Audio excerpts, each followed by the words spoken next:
Hello, YouTube. This is Michael William Denney, aka Mahadeva the Thunder Wizard, aka Ophiuchus the Thunder Lizard. And today I'm just going to read from my book, How to Keep a Man. So I probably talk about this in the book. But let's see, I'll just tell you where this came from. So I'm going to be reading this and I'm going to be giving my, updated editorial comments about it. Maybe my thoughts have changed since then, maybe not, we'll see. The history is that I had just gotten out of a divorce and I was thinking about the problems that of communication that happened in marriage, and I was thinking about what the perfect girlfriend wife would be, and how would I communicate with her. And so I was going to write a book about how to communicate to a man. And I went and I studied what are the most popular search terms when it comes to how to understand a man, how to communicate with a man. I was under the impression that that's what would be on the top, how to communicate to a man. But when I did the search, what came up was how to please a man was the most popular search term that women were looking for. And then the second one was how to keep a man. I thought how to please a man sounded really sexist, and that wasn't really what I wanted to put across. I wanted to share, how men function. So this isn't a book on how to have the perfect relationship. This isn't a book on how to have a healthy relationship. This just assumes that you're with a man and the limitations that men have and the way men's brains are and how they think. If you're interested in knowing how to communicate with one and how to, assuming he's normal, have a healthy relationship. So that's what this book was about. That was my intention when I wrote it. So with that, this will be a question and answer. If anybody chooses to have questions or whatever, feel free. But let's just go ahead and get started. I wonder if I'll get through the whole thing or if I'll have to split it up. But anyway, here it is. How to Keep a Man, He Wants to Stay by Michael Denney. Okay, introduction. Hi ladies, my name is Mike and I am here to share with you some valuable tips you may need to know in order to keep a man. As you may have noticed on the title page, the subtitle to the book is, quote, "He Wants to Stay," unquote. That's not just a clever subtitle. It is the truth. Most men, once they have found a good woman, do not want to leave, ever. Commitment for men is a little more difficult at first. That's because when we do actually commit to a woman, it is hard for us to leave. Despite what you have heard or what you may think, we men are hardwired to stay once we have made a commitment. So it is actually easier to keep a man in a relationship than it is to lose him, because he really does want to stay. Most men leave not because they want to, but because they feel they have to leave, or else they feel they will lose their masculinity. I can help you understand how to avoid this fatal scenario with your man. Oftentimes breakups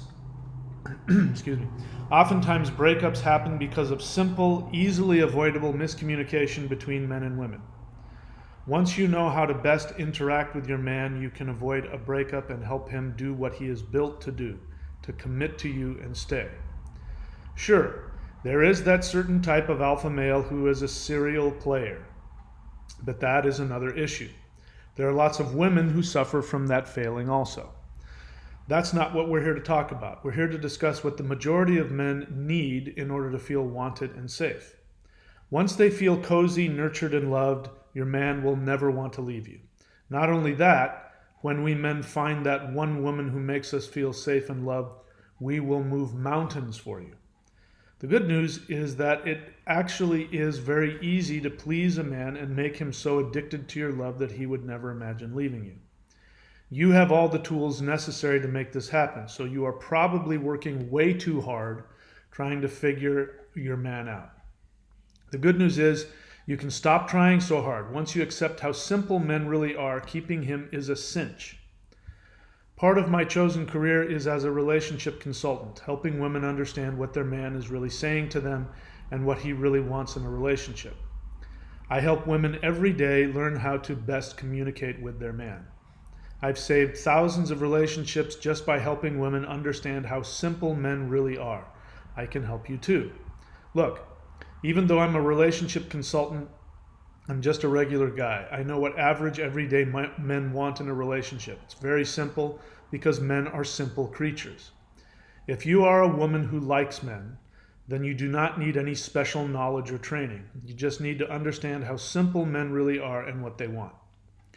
So, if you are ready to stop trying so hard, then sit back and let me share with you how easy it is to keep your man happy, contented, and cozy. But be careful what you ask for, because once he is happy in his relationship, he will want to stay with you forever. All right, so that's chapter 1. Things that popped into my mind are that, bear in mind I'm talking about normal, I'm not necessarily talking about super evolved men. We're just talking about normal men who don't have some major emotional or mental issue. If you're interested in just a normal guy, it's going to be important for you, if you're a woman, to drop whatever whatever your ex did to you, or whatever you think that men are. Men are out there to cheat on you, and you can't trust them, and blah blah blah. You're going to have to drop that. Same is true for men, by the way, because there are plenty of normal, happy women out there that are extremely loving and caring. But we are two different animals. We think differently. And I'm going to get into this in the book, but I would say that if I was to pick one major flaw within the female mind when it comes to men, is that you're trying too hard to figure out what we're thinking. We're probably not thinking anything. And if you stop trying to get us to psychically understand all of your deep, intimate, mysterious, layered thoughts and feelings, and you stop trying to find that within us men, we'll get along just fine. And men, if you can just understand that women are most likely going to be completely indiscernible, you will not understand what they're doing and what they're thinking and what they mean most of the time. If both people can understand that there will be some basic differences, and you just start from there, that'll be good. The other thing is, make sure that you ask for what you want, women especially. If you don't ask a guy for what you want, you're going to end up getting whatever he just gives, and that's your fault if you haven't said to him, not demand him or give him tests, but just simply come out and tell him what you want from him. He's probably more than happy to give it to you if he knows what it is. All right, so let's go into chapter 2. Chapter 2 is Men Are Dogs. It is often said, quote, men are dogs, unquote. I'm sure why that is a bad thing. I'm not sure why that is a bad thing. Everyone loves dogs. Dogs are loyal, loving, affectionate, fun-loving, dedicated, obedient, hardworking, playful, protective, predictable.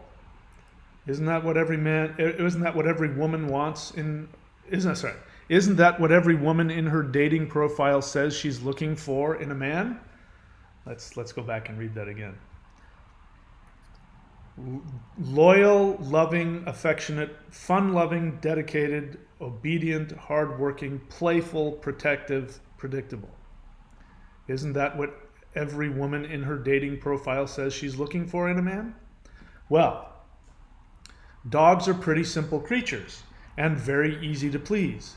Getting them to stay with you? Come on, that's easy. Once you've adopted a dog and shown him that you love him, fed him, rubbed his belly, he never wants to leave your side. Cats, on the other hand, are harder to understand and a lot more fickle than dogs, but we wouldn't expect a dog to be as complicated as a cat, right? Well, in counseling my female clients, the majority of my time is helping women understand that men don't think like women do. But most women insist on trying to understand men as if we were women. My female clients want to protect all kinds of My female clients want to project all kinds of complicated, subtextual, subtle hints in a man's words and behavior. It causes a lot of unnecessary problems that could be easily avoided. In fact, most of the time women find problems with their men where none exists. That's because men are not cats, we are dogs. If you treat us like cats, you will confuse our little doggy brains. The bottom line is that most of the time when you think we are trying to tell you something, we aren't. Like your pooch, if we want something from you, we just bark. If we're not barking or whining, we're probably just fine staring into space thinking about nothing. When I was in college, I had my fair share of casual hookups. The one thing I remember most about those encounters was hearing the most frightening question of my life. Years later, I still hear those words echoing through time, filling me with dread, fear, and horror. This question was always asked of me right after a wonderful, intimate experience with someone new, and as I was basking in the blissful afterglow, feeling happy, contented, and safe, I would hear these words. What are you thinking? Insert intrusive record scratch noise here. What am I thinking? Nothing. And that's the point. If we men have something to say, we say it. If we want something, we ask for it. When you women are trying to figure out what we men are thinking, it makes us extremely uncomfortable. It makes us feel pressured. It confuses us. We don't like to be confused and pressured. It makes us feel unsafe. Doggies like to feel safe and cozy.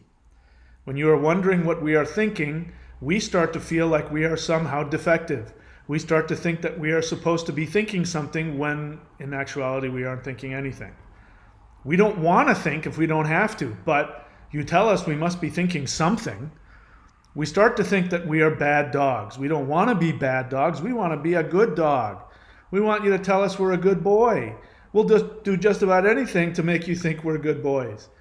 But when we feel like we are supposed to be thinking something when we aren't thinking of anything, we feel like we are supposed to be a cat. Cats are always thinking about something. Why else would they stare at the corner for hours like that? They're obviously planning some complicated scheme against us dogs. But we men aren't cats. We don't understand cats. They're weird. That's why we chase them and bark at them. When you tell us that we're supposed to be cats, we get panicky and we might accidentally pee on the carpet. So, lesson 1 in keeping your man is this. Don't overcomplicate things. If we want something, we'll tell you. If we aren't saying anything, chances are we are happy. If it works, don't fix it. All right, chapter 3. Dogs aren't psychic. Now that we've established that men are not complicated and there's no need to find problems where they don't exist, we need to flip the coin. Because unlike men, you ladies often want us to guess what you are thinking and feeling. Just as women often project onto men how women think, we men just assume that if you're not saying anything, then everything must be okay. Right? But then, all of a sudden, without warning, we men end up in the doghouse and we have no idea why. Poor doggy, he just doesn't know what he did wrong. Dogs like to please. So does your man. We want you to praise us and pat us on the head and tell us we did good. But in my personal and counseling experience, I find that very often some women have knee-jerk expectations that their man is trying to deceive them or get something over on them. They're always looking for some hint in his speech or behavior that indicates he's up to no good. This is often because he isn't telling you his feelings. This makes you feel insecure. Since he isn't telling you what he likes, he must be unsatisfied. If he's not telling you that he's happy, he must be unhappy.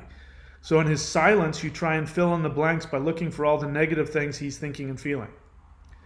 If their man forgets something or gets wrapped up in work or doesn't answer a phone call or a text right away, then it must mean he is up to something. Then the woman uses the silent routine against him as a punishment. I can't tell you how many times I hear my clients saying, "He knows better." Well, no, he doesn't. Doggies have short attention spans. They forget things very quickly and get involved in their latest chew toy. And if you put him in the doghouse for something he doesn't know he did, he will get confused and hurt. He wants to please you, but he has no idea what you want if you don't tell him. So you have to tell him what is bothering you without scolding and let him give you what you want. But if you keep things to yourself and you won't let him fix the problem, he won't feel valuable to you. I mean, he won't feel that he is valuable. Men want to take care of their ladies. They want to be the knight in shining armor. When you deny them the opportunity to save the day, you are taking away their masculinity, and this is lethal to a relationship. Unlike our four-legged doggy friend who will always stay with you no matter how many times you put him in the doghouse, the two-legged variety will run away if they keep being put out without knowing why. So, lesson 2 in keeping your man is tell him what you want from him and then step back and let him do it for you. If he's not doing what you want and you haven't asked him to do it, you have no reason to be mad at him. And this leads us to our next lesson, chapter 3. Let your man be a man. Now, if you have internalized lesson 2, then you have taken a risk and asked for what you want. Hopefully your man has been able to save the day and he has given you exactly what you asked for, but sometimes he doesn't. Having worked with my female clients over the years, I have learned that it is sometimes actually very scary for women to come right out and ask for exactly what they want. For women to have to crudely state in obvious terms what they want is embarrassing and can even feel demeaning, right? God knows you have tried to tell him what you want. You have been giving out lots of hints to your man, letting him know how you want to be treated and what you want from him. He has done just the opposite though, right? And this hurts you deeply. Why wouldn't it? He should already know by now, but he doesn't. But as we have learned in the last chapter, your man doesn't look for subtle hints. He wouldn't know a hint from a hole in the ground. He is waiting for you to come right out and tell him what you want. But here's the problem. What if you do come out and ask and he says no? Then you feel rejected on a deep level. So it's easier just to hint and avoid being hurt. Then he can't really say no. But if he doesn't get the hint, you still get hurt and mad when he doesn't do what you've subtly asked for. The confusion over this hinting business can destroy a relationship. It's important to understand that we men have different values than you women, and we hear things very differently. The difference is not a cultural thing, it is a chemical thing. Men's brains are fundamentally different from women's brains because of all that testosterone floating around in our gray matter. It makes us single-minded and action-oriented. So we focus on action words rather than feeling words. Men are action-oriented. Let me share an example with you. I've frequently heard women ask their husbands this question. Do you want to take out the trash? When I was 20 years old and was first asked this question by a friend's girlfriend, I responded, no thanks. You can imagine the hurt feelings I unwittingly caused. The reason I responded this way was because I thought she was being literal. I literally thought she wanted to know if I wanted to take out the trash. I didn't realize that she was trying to politely ask me to do her a favor. I literally thought she wanted to know if I wanted to take out the trash or not. Of course I didn't. I would rather watch TV than take out the trash. You see, guys never ask other guys if they want to do something that isn't fun. If a guy asks another guy if he wants to do something or not, it's because he really is curious if it is something that is fun for his friend to do. If a guy wants another guy's help, he'll say, hey, will you do me a favor and take out the trash? To which the other will say, yeah, sure. He would never ask him if he wanted to take out the trash because that would be a stupid question. No one wants to take out the trash. They do it because they have to. Will you take out the trash and do you want to take out the trash are two completely different kinds of questions. One is asking what you are feeling and the other is asking for a direct action. We men are action-oriented, so we respond to calls to action. If we men need something to get done, we don't ask each other how we feel about it. Who cares how you feel about it? It needs to get done, so do it. Men are built to be warriors. We men aren't wired to deal with feelings. We're wired to perform actions. Because on the battlefield, feelings get you killed. Actions save lives. This isn't a cultural thing. The warrior mentality is hardwired into our brains. If I had known that my female friend was asking for my help in doing something that needed to be done and not asking my opinion about it, I would have jumped at the chance to be the knight and save the fair damsel from the trash monster. Over the years, I've learned that this type of do you want to question is actually a woman's way of being polite. This was a total shock to me because that phrase means something totally different to a man. I learned that for a woman to just come out and ask a guy to do something is presumptuous and rude in her mind. But for a guy to ask someone if they want to do something that you need them to do sounds sarcastic. To men, asking another guy, do you want to take out the trash, actually sounds like, hey, do you think you might want to get off your butt and help me by taking out the trash, you lazy jerk? But women ask each other, do you want to, questions all the time, because in woman speak, do you want to is the polite way of asking for help. The will you question, on the other hand, to women sounds like, will you get off your butt and help me already? Can't you see I need help? For women to just come out and ask for help sometimes sounds like a demand, and that is rude. But here's the problem with the do you want to type of question. As it relates to men's brains, it sounds like you're giving us a choice. If you give us a choice, we take you literally. We feel we can choose to do or not do whatever you've asked us about. A better way is to say, honey, will you please take out the trash? I'm busy doing the dishes. That way, we really don't have a choice. It's something that has to get done. We may not like it, but we understand it needs to get done, so we do it. Men take you literally. I'll give you another example. Many years ago, when I was young and stupid, I had met a hot, sexy woman and we had started dating. Oh, I remember this now. She said these exact words to me. Why don't you come over tomorrow and I'll cook you dinner? To which I hastily replied, I'd love to. So the next evening I went over to her place. When she opened the door, I kissed her and sat down on the couch and watched TV while she cooked us dinner. Yes, I was that clueless. When dinner was ready, I got up and sat down at the table expecting to have some wonderful romantic conversation. But instead I was greeted with angry silence. I had no idea what the problem was. She wasn't about to tell me either. I thought to myself, why the hell did she invite me over for dinner if she's so angry at me? Is this woman a nutcase? I couldn't have said something wrong. I've been watching TV this whole time.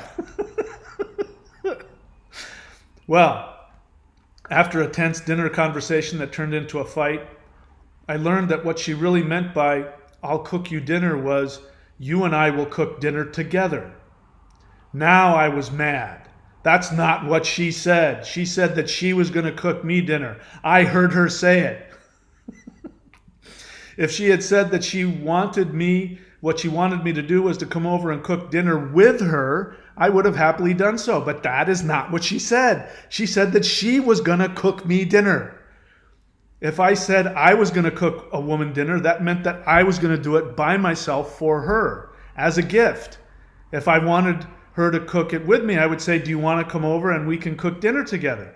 Why would I say I'll cook you dinner when I really meant we? I know this sounds ridiculously obvious to you ladies, but that she meant together.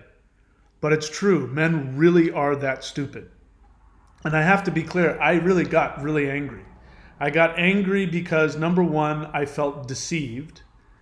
And also because she was so angry at me and accusing me of being lazy and selfish.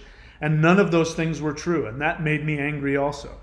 And also just the defense against, somebody throwing guilt at me made me angry. So bear in mind, just understand, ladies, when you go into something like that and you have an expectation and you think you're giving out this hint that they're going to pick up on, you can't get mad at them for not picking up on it because they don't get it. What I needed to know but didn't understand at the time was that cooking dinner together for her was an opportunity to spend time together talking and getting to know each other. It was a way to connect and increase the intimacy. For her, cooking dinner together was foreplay. Holy cow, if I had known that, I would have shown up wearing a cook's hat.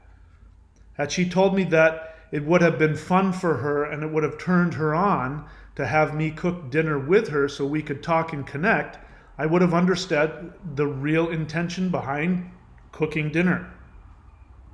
I even told her this, but she felt that it was already obvious why she wanted to do it together, and I should stop pretending that I didn't know what she meant. And that really pissed me off. Well, I really didn't know. This is a typical male-female miscommunication based on differing brain chemistry. So the point here is that men are men. Don't try and make them into women. It won't work. It won't work because men are wired for actions, not feelings. As long as you understand that fact, you will get along with your man just fine. But when you start to expect him to look for feelings when he is looking for what he is supposed to do, you will be hurt and disappointed. Lesson 3 in keeping your man is this. Understand that men take what you say literally. So ask for exactly what you want in action-oriented terms.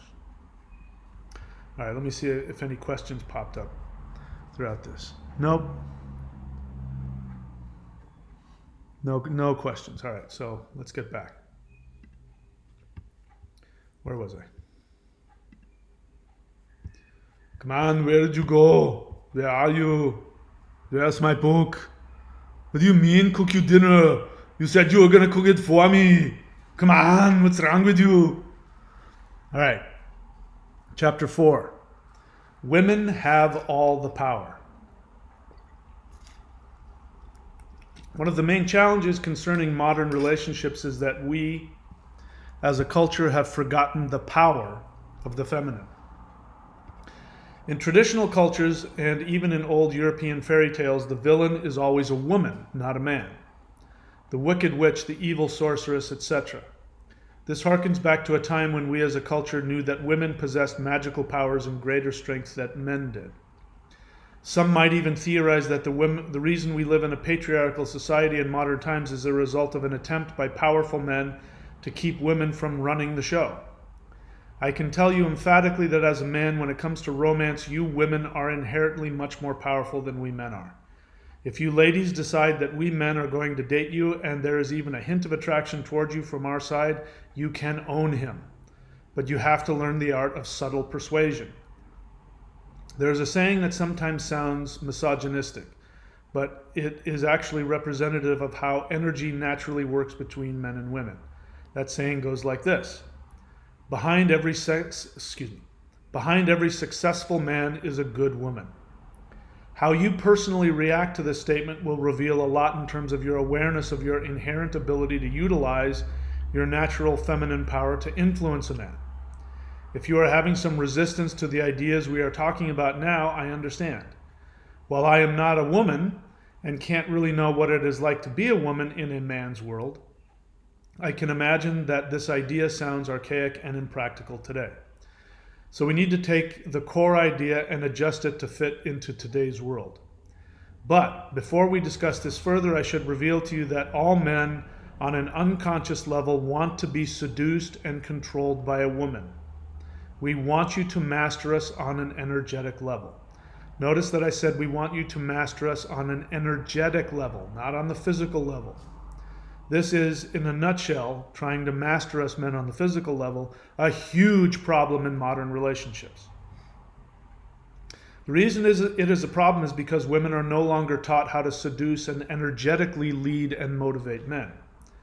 In times past, mothers and grandmothers used to spend a lot of time teaching their daughters and granddaughters the art of energetically motivating men. The women's movement has done a tremendous amount of good by giving women increasing equality, but unfortunately, many women think that to be equal to men is to become men. That is a tragedy for both sexes. If women embrace their equality on the physical and their mastery over men on the energetic level, they really will rule the world. That's a good thing, I'm trying to say. I'm trying to say that if they can understand how to balance that, they can seriously run the whole world.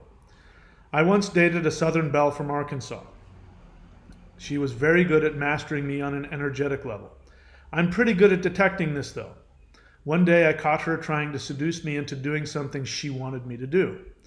When I told her I knew what she was doing, she replied coyly, "My mama always taught me if you want your man to do something for you, you got to make him think it's his idea."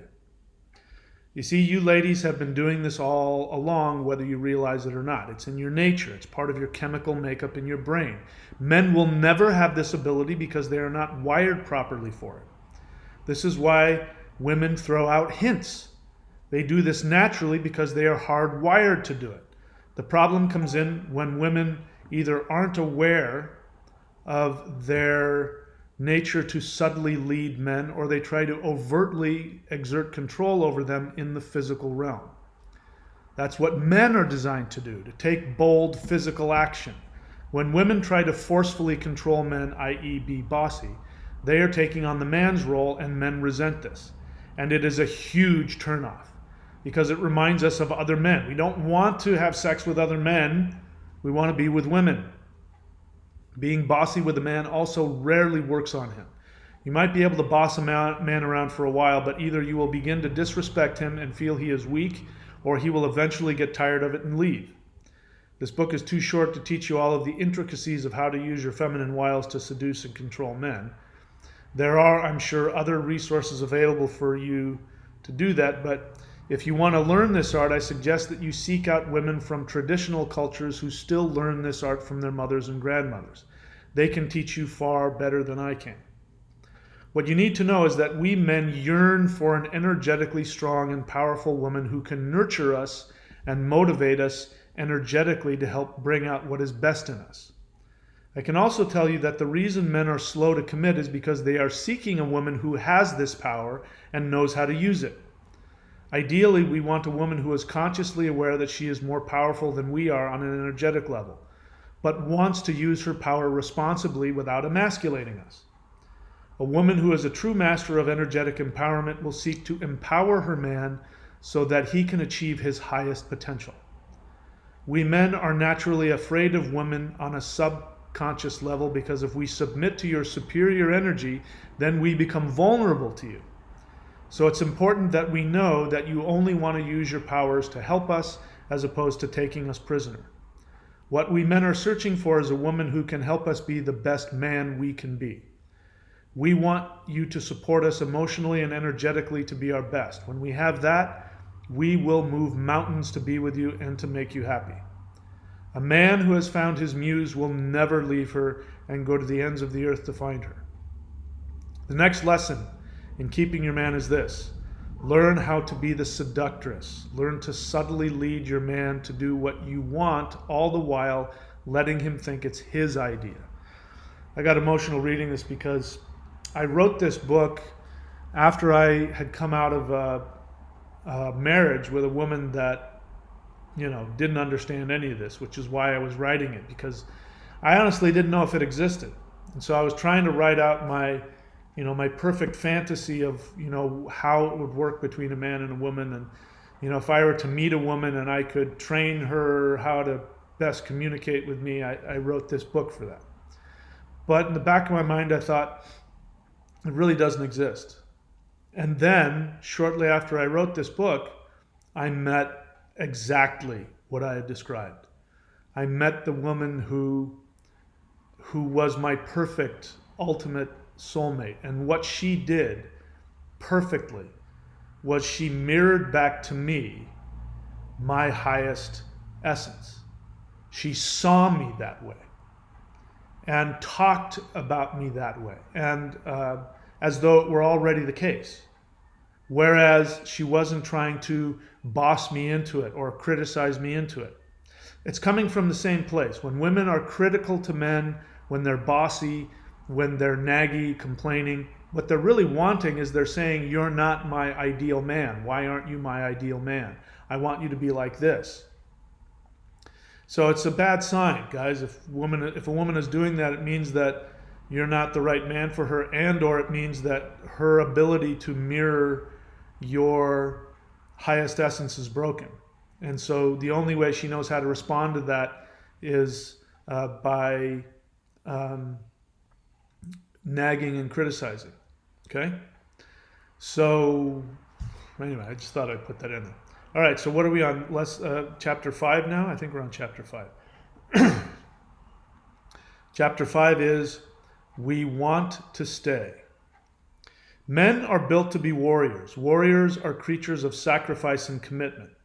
When men are slow to commit because we men are slow to commit because as a rule, when we do commit, it is for life. When we truly commit as warriors, we would rather die before abandoning our commitment. You may have noticed that your man is terrified of commitment. This is why. It is the unconscious realization that if we commit, it has to be for life. What if we aren't sure? What if she hurts us? What if we aren't able to meet her needs? What if something goes wrong? What if I change my mind? What if you ask more than we can give? What if we aren't able to provide for you, protect you, and fulfill your expectations? These fears can paralyze us.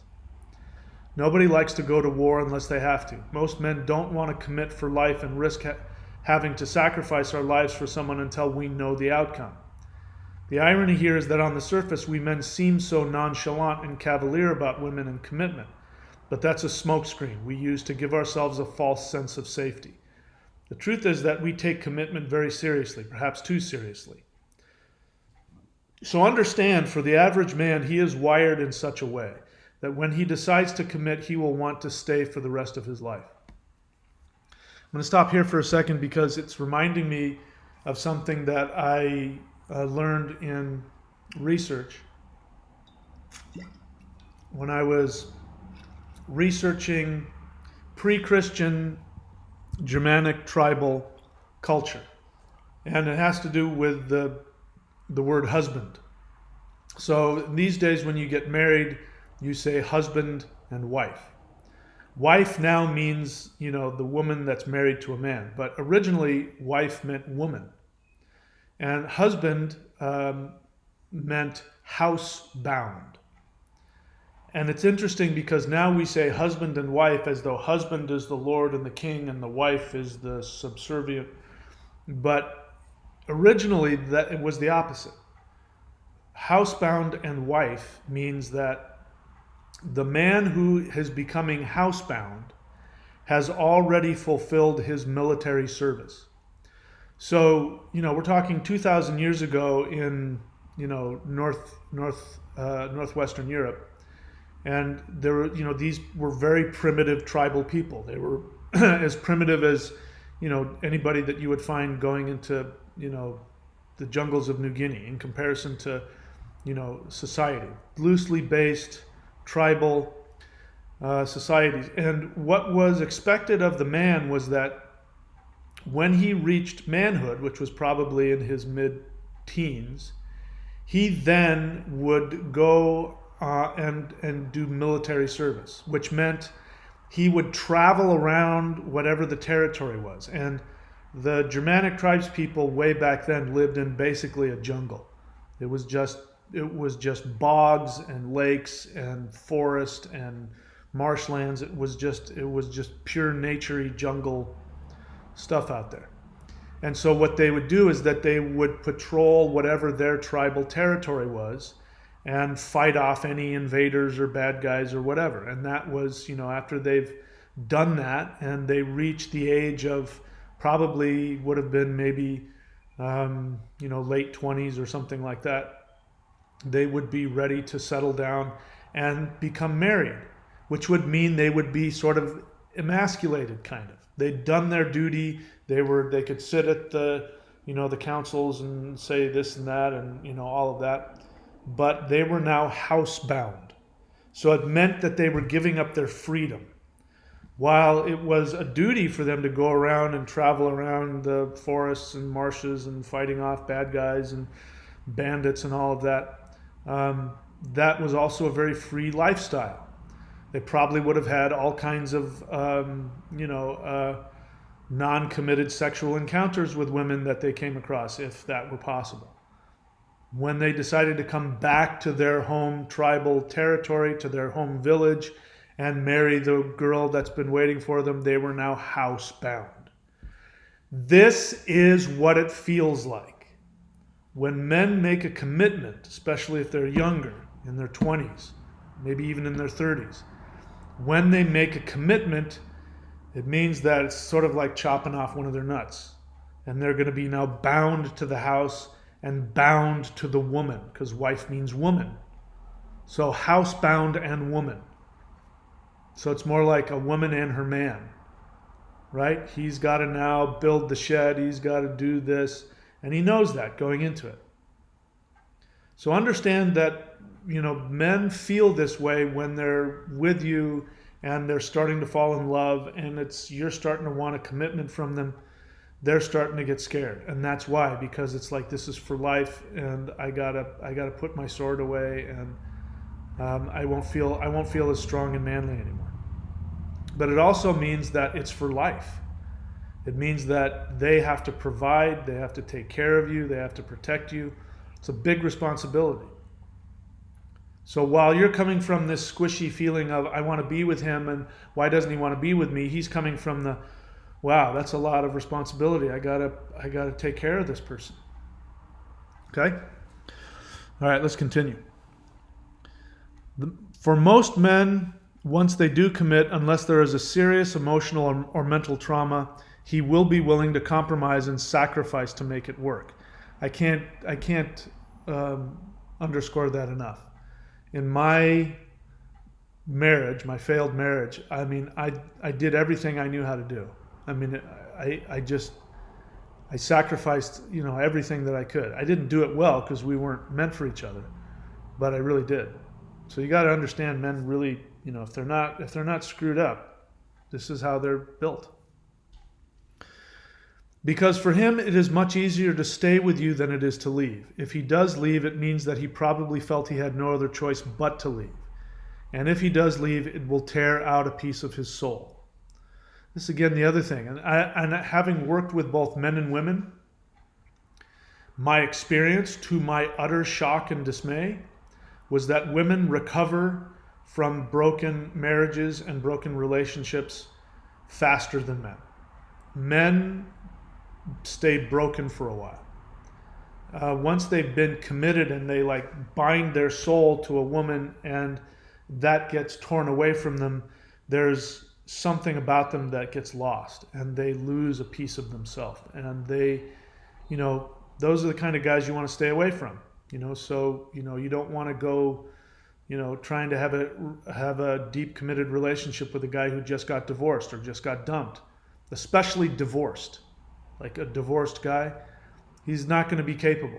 He's going to be missing something, and he's going to be wanting, he's going to need to get his Shakti back before he'll be able to give. Now that's a generalization, but that's my experience not only with myself, but with other men that I've known as well.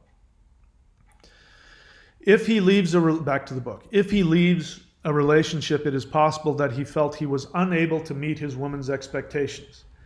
In my experience working with my female clients, their desires are very reasonable, but they are often communicated to their man in ways that he hears as commands rather than requests.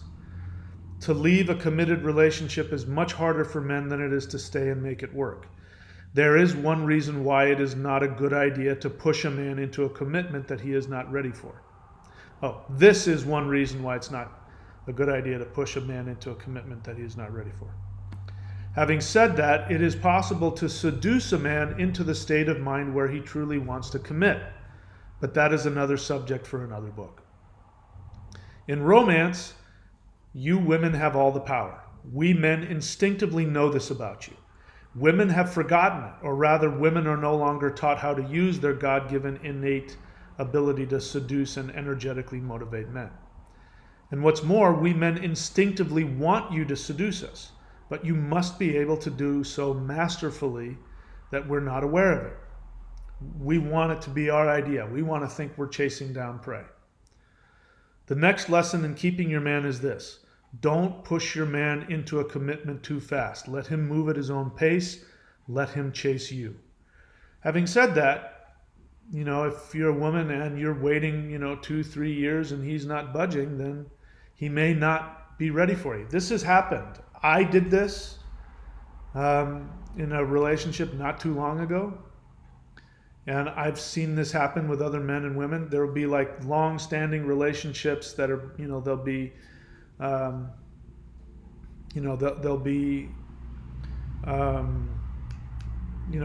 engaged to be married, and it'll go on for years, and the woman will be like, what the hell, and then she'll give up and say, you know what, I can't wait around, I want to have kids or something, and you're not able, and so I'm going to end it. And then within months he'll be engaged and get married to somebody else and have a kid with some other woman, and she'll be like, oh my God, it wasn't that he didn't want to commit, he just didn't want to commit to me.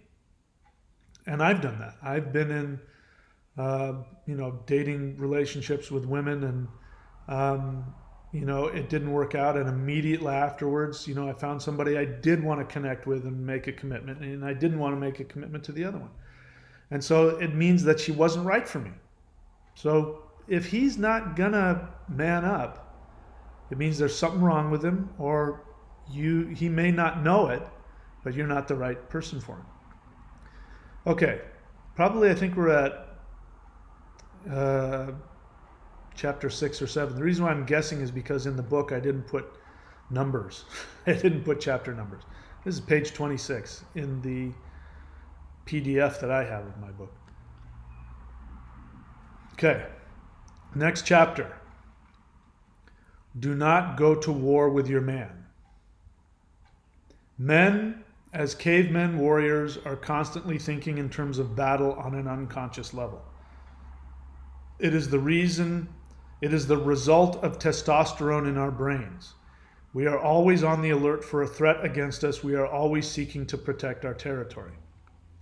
One of the problems I have faced in relationships with women is in our different approaches to resolving arguments.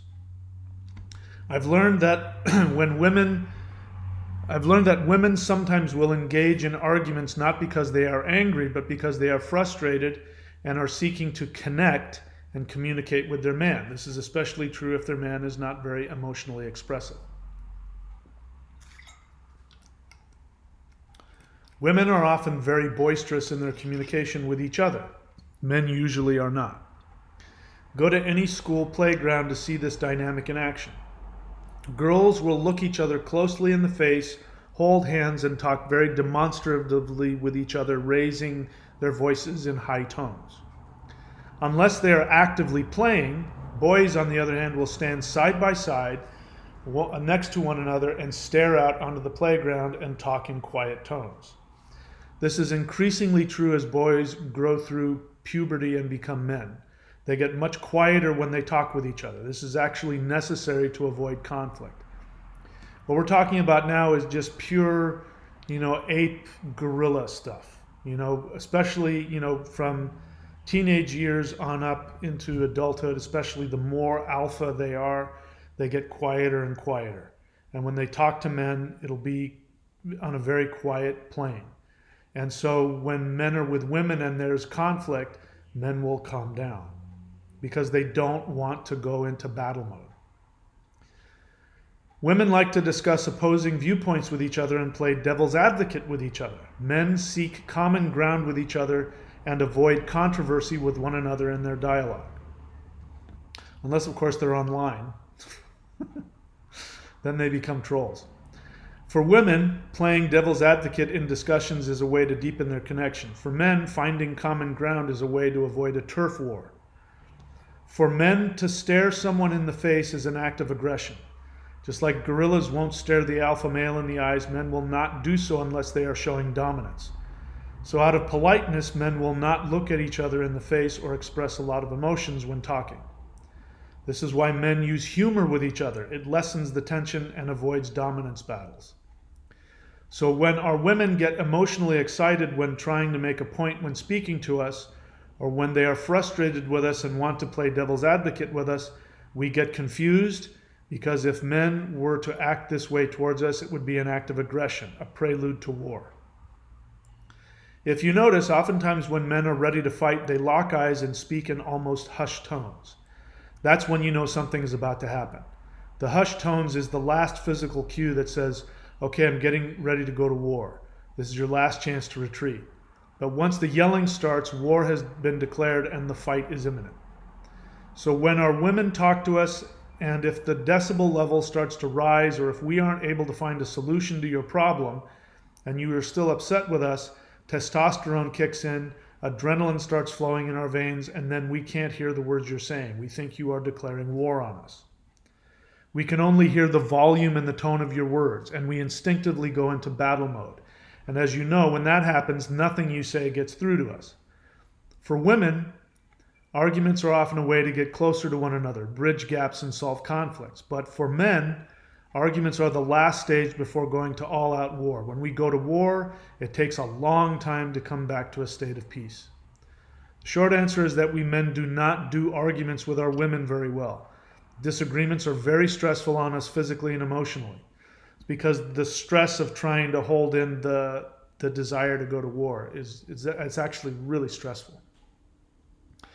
This is because men are constantly in a state of détente with one another. So if you don't know what that word is, it's French for sort of, a static peace. We haven't totally declared peace.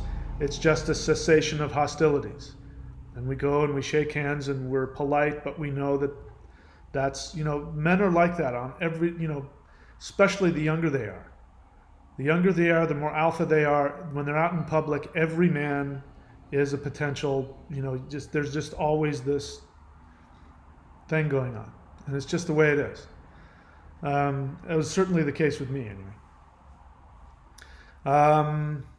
The fragile peace can easily be shattered by a careless word or a furtive glance.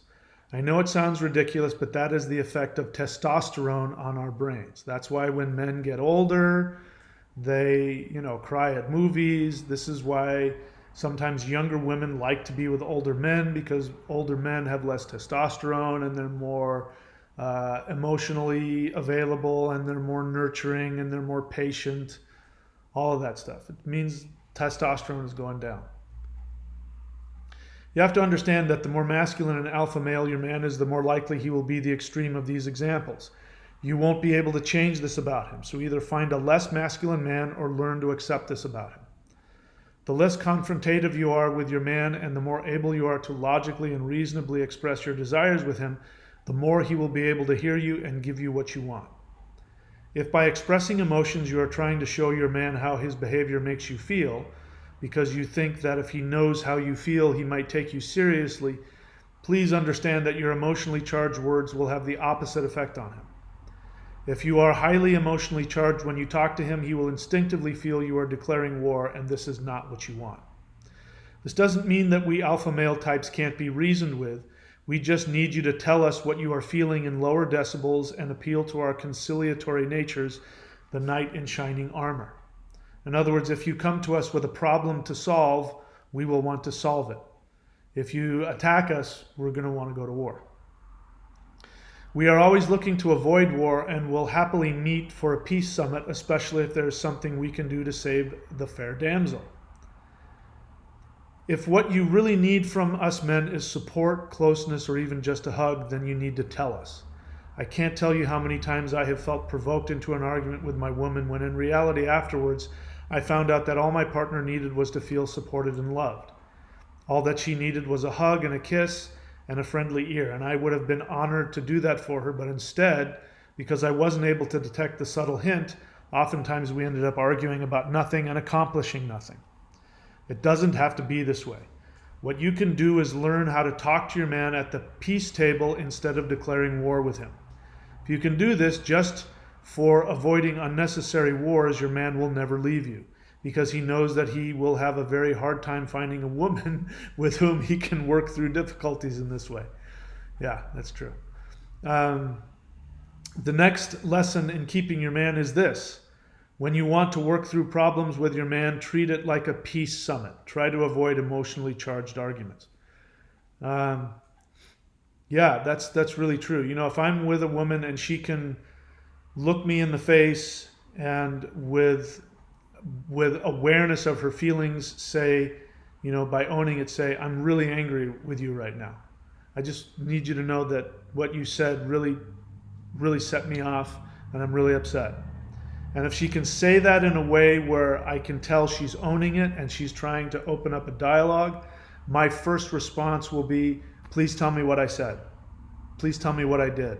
If I did something wrong, I'll fix it. And then we can find out if it's her issue or if it's something I did or if it's a combination of both. A woman who can do that, I mean, I'll get on my knee and ask her to marry me, because that's just the worst. Is, how you deal with conflict is what's going to keep the relationship together. Not the good times. It's how you deal with the bad times that's going to keep a relationship together. All right. Next chapter. Men are brittle. It has been my experience in life as well as in my counseling practice that men are more brittle than women. As a martial artist, I know scores of men who have no fear of taking on a room full of angry thugs. But when it comes to sharing vulnerable feelings, they are frightened bunny rabbits. This is the nature of hard things. They don't bend, they break. This is important to know because while men may look invincible, we are actually very vulnerable internally. In other words, we have a hard, crunchy outside shell, but the inside is actually very soft. The opposite is true with women. They have a squishy outside, but the inside is hard as a rock. They can handle. Women are a lot stronger than men. I mean, for God's sake, they have kids. They go through labor and have kids. I wouldn't do that. Yeah. The man flu is a real thing. All right. This is important to know because while men may look invincible, we are actually very vulnerable internally. When I was a young man, a woman once said to me, "You're like a toasted marshmallow. You're all hard and crusty on the outside, but underneath you're soft, sweet, and gooey." She meant it as a compliment, but it made me feel very vulnerable. She had seen through my mask. She knew my secret. And it is true, men are very sensitive to criticism, especially from women. When our woman criticizes us, it cuts us to the core. Men get much of their self-esteem from the opinion of the women in their lives. We want respect from our male friends, of course, but we want admiration and nurturing from our women. Around men, our shields are intact. With our women, we take off our armor and drop our shields, and we are completely vulnerable to you. Perhaps we don't show it, but trust me, it's true. I've heard this. Have you ever heard, I remember there was a guy that we hung out, total alpha male type, completely, the most insensitive, using women like, just objects. And, so of course he was so alpha and attractive and big and muscular. All the women were after him and he would have his way with them and then toss them aside. And then there was one that kept coming back. They would get together, he would reject her, they'd get together, and she was always crying and complaining about how, and we were just going, "What are you doing? He obviously doesn't want to be, we know this guy. You should hear the way he talks about you." And her response would be, "No, he's different when he's with me. You don't understand." That was probably true. He probably was different with her. He probably did release and relax and share his feelings. That is an extreme example of what happens with men. When we're with women, we drop our shields instinctively. And ironically, we are more easily and more deeply hurt by women than men. You drop your shield with a man, he calls you a name or whatever, it doesn't penetrate the same way. All right, back to the text. It's extremely important that when seeking to motivate your man that you appeal to his strengths. If you point out his weaknesses, you are cutting his legs out from underneath him. It may sound like I'm hyperbolizing for effect, but this is the power women have over men. Women can either make us feel like invincible kings or like pathetic losers. I have seen oftentimes that women are trying to help their men become better and more effective in their lives, but they sometimes do so through criticizing their man's weaknesses and faults. There is a place for that kind of tough love, but when it is routinely given by our women, it has the opposite effect on us. We begin to feel that we are losing our masculinity.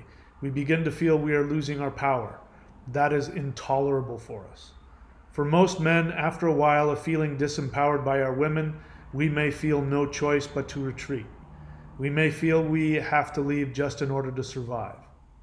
So the next lesson in keeping your man is this.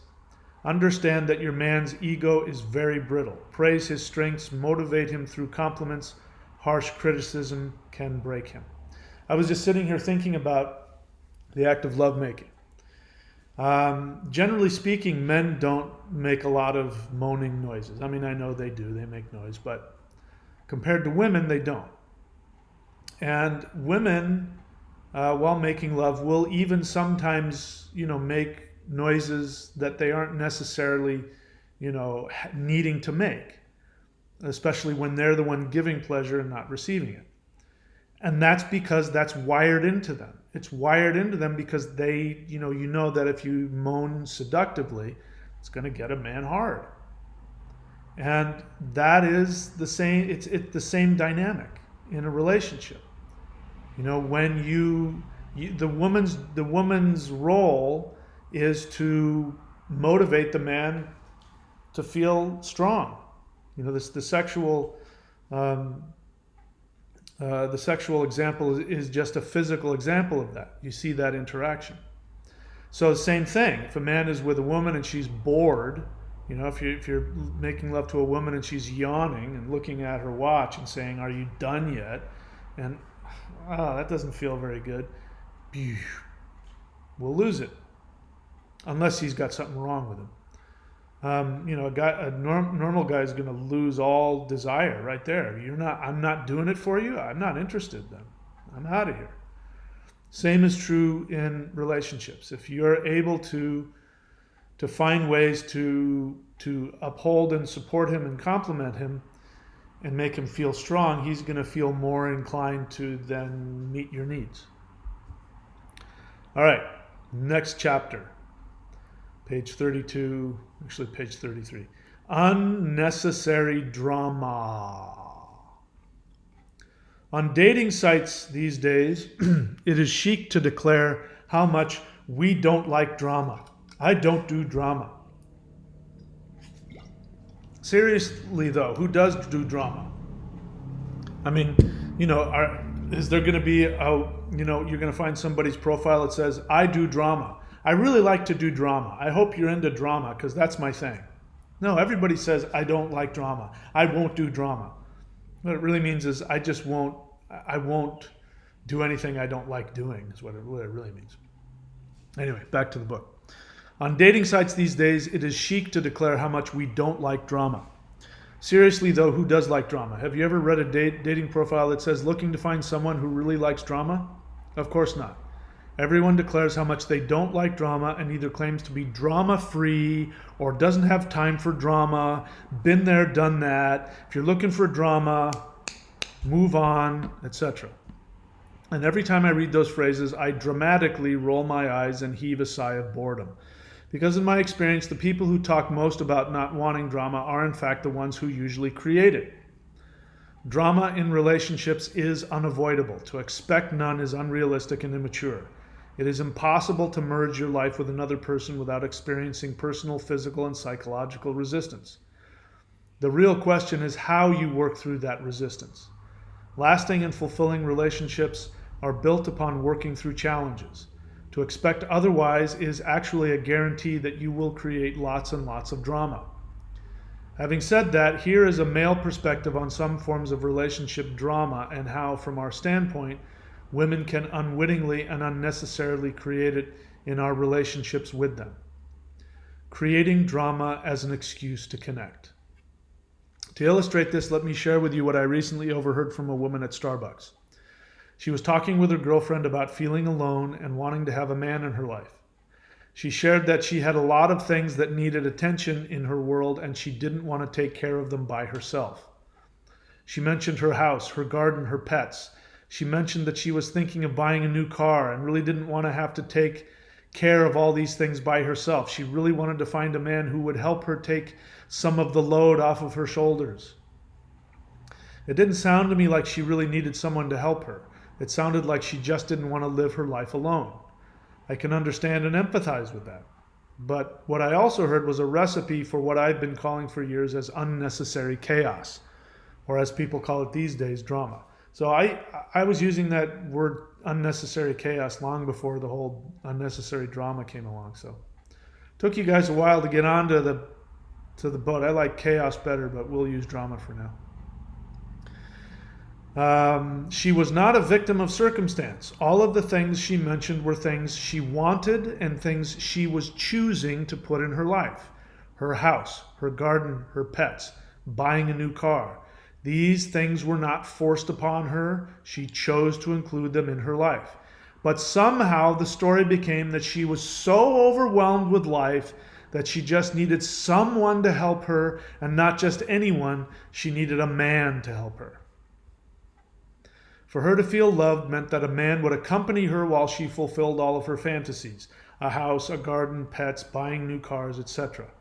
When her friend suggested that she reduce her responsibilities, she said, "Oh, I couldn't do that. I love my house and my garden. I love my pets. I've always wanted these things. I just want someone to help me with it all." And she was like tearing up as she said it. Then she continued to complain about how it was all too overwhelming for her. I rolled my eyes because I've been that guy before. He has no idea what is waiting for him. What I imagined would probably happen is that some guy would eventually come along, and after dating her for a little while, meaning when she met him, she was probably love bombed the guy and buy him stuff and cook for him and give him great sex and really pull him in. And then all of a sudden he'd be responsible to make all these things happen for her. What I imagine was probably happen is that some guy would eventually come along, and after dating her for a little while, he would automatically be expected to take responsibility for her life choices. Don't get me wrong, we men love being able to share your lives with you. If we are invited to and we have the time and energy, we love giving to you of our time and energy and sharing your life and passions with you. But when we are merely the action figure you choose to insert into your life story, we feel trapped and taken hostage. They call that objectifying. So this is a way that men can be objectified. Women have their way. This is how men are objectified. You know how it feels when men treat you ladies like sexual objects. Well, sometimes women treat us like objects too. This is a good example. For this woman to seek out a man and automatically expect him to take on her responsibilities that she chose to bring into her life is another way to treat him like an object. I briefly dated a woman who actually I lied. I had just gotten out of my marriage and I was afraid she would read this book. So this is a lie. I didn't briefly date a woman. I married this woman. So I'll say, I married a woman who bred, raised, and showed dogs. She enjoyed having a lot of dogs in her house at any one time. She had a deep passion for this. I liked that she felt so passionately about something and I wanted to be supportive of her passions. And being an animal lover myself, I loved spending time and playing with her dogs.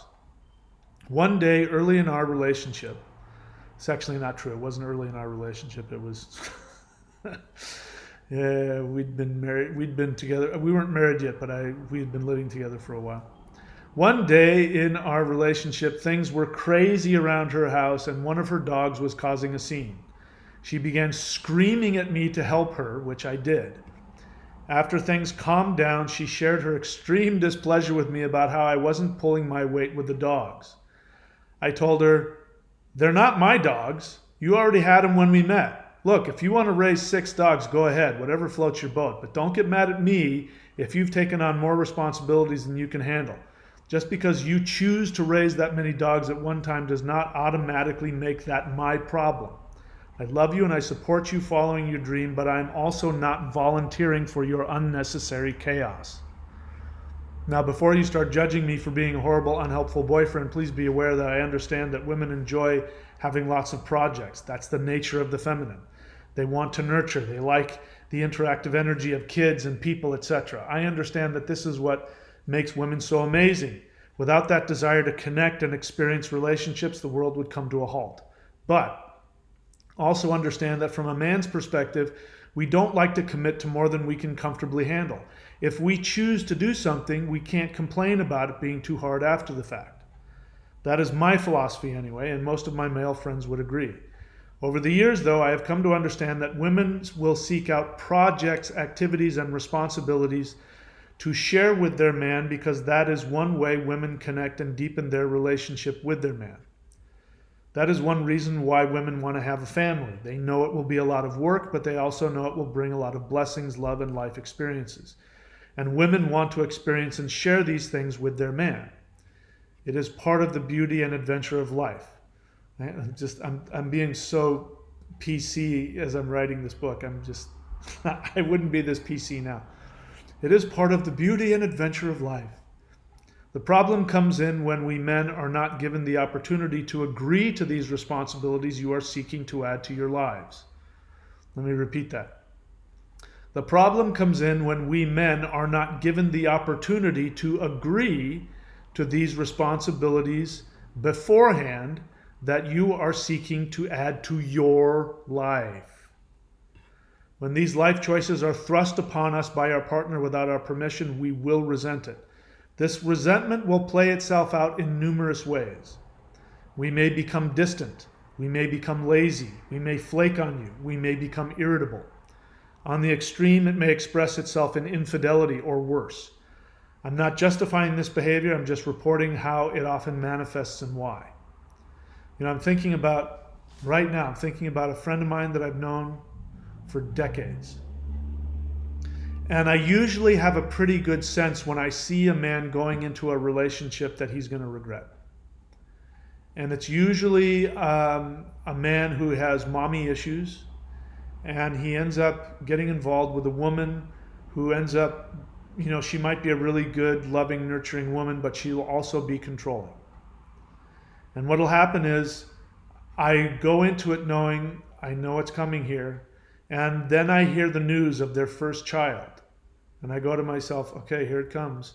Now, child number one, he starts talking about how great it is to be a dad and all the responsibility and how exciting it is, and our relationship, this and that. And and he'll reveal how he's learning how to follow orders. He won't use those words, but that's pretty much it. He'll learn how to be following orders, and he's still telling himself this is great.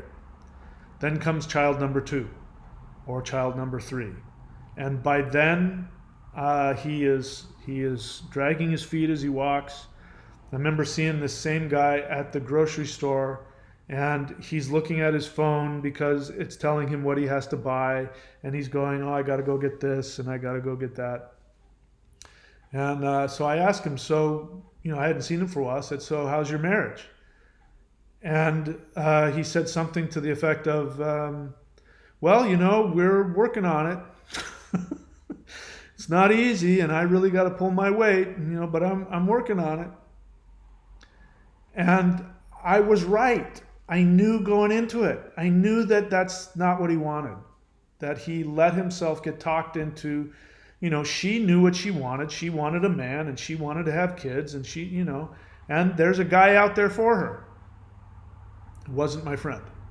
Other things he did, and I learned more things about what was going on and things he was doing, and I knew he was not happy, and I was so grateful I wasn't him. Now, I don't know what's going to happen with their relationship. Maybe they'll pull it together, maybe counseling and this, and it'll be the best thing, and who knows what'll happen. I just know what I've seen, and I wouldn't want to do it. And I've watched that happen over and over. Now, the end result is I'm alone. I don't have kids for a reason. And so there's a payoff. Either you have freedom or you have, who knows. Ideally, you have the middle where everybody does what they want to do, right? All right, so let's keep going. On the extreme, it may express itself okay, so let's go back again. The problem comes in when we men are not given the opportunity beforehand to agree to these responsibilities that you are seeking to add to our lives. When these life choices are thrust upon us by our partner without our permission beforehand, we will resent it. This resentment will play itself out in numerous ways. We may become distant. We may become lazy. We may flake on you. We may become irritable. On the extreme, it may express itself in infidelity or worse. I'm not justifying this behavior. I'm just reporting how often it manifests and why. We men are not victims, however.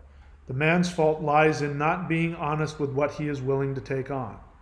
Out of need or weakness or whatever, a man oftentimes agrees to things he doesn't want in his life out of fear of losing his woman, losing the sex, or just being alone, or being a bad boy. There's that part too.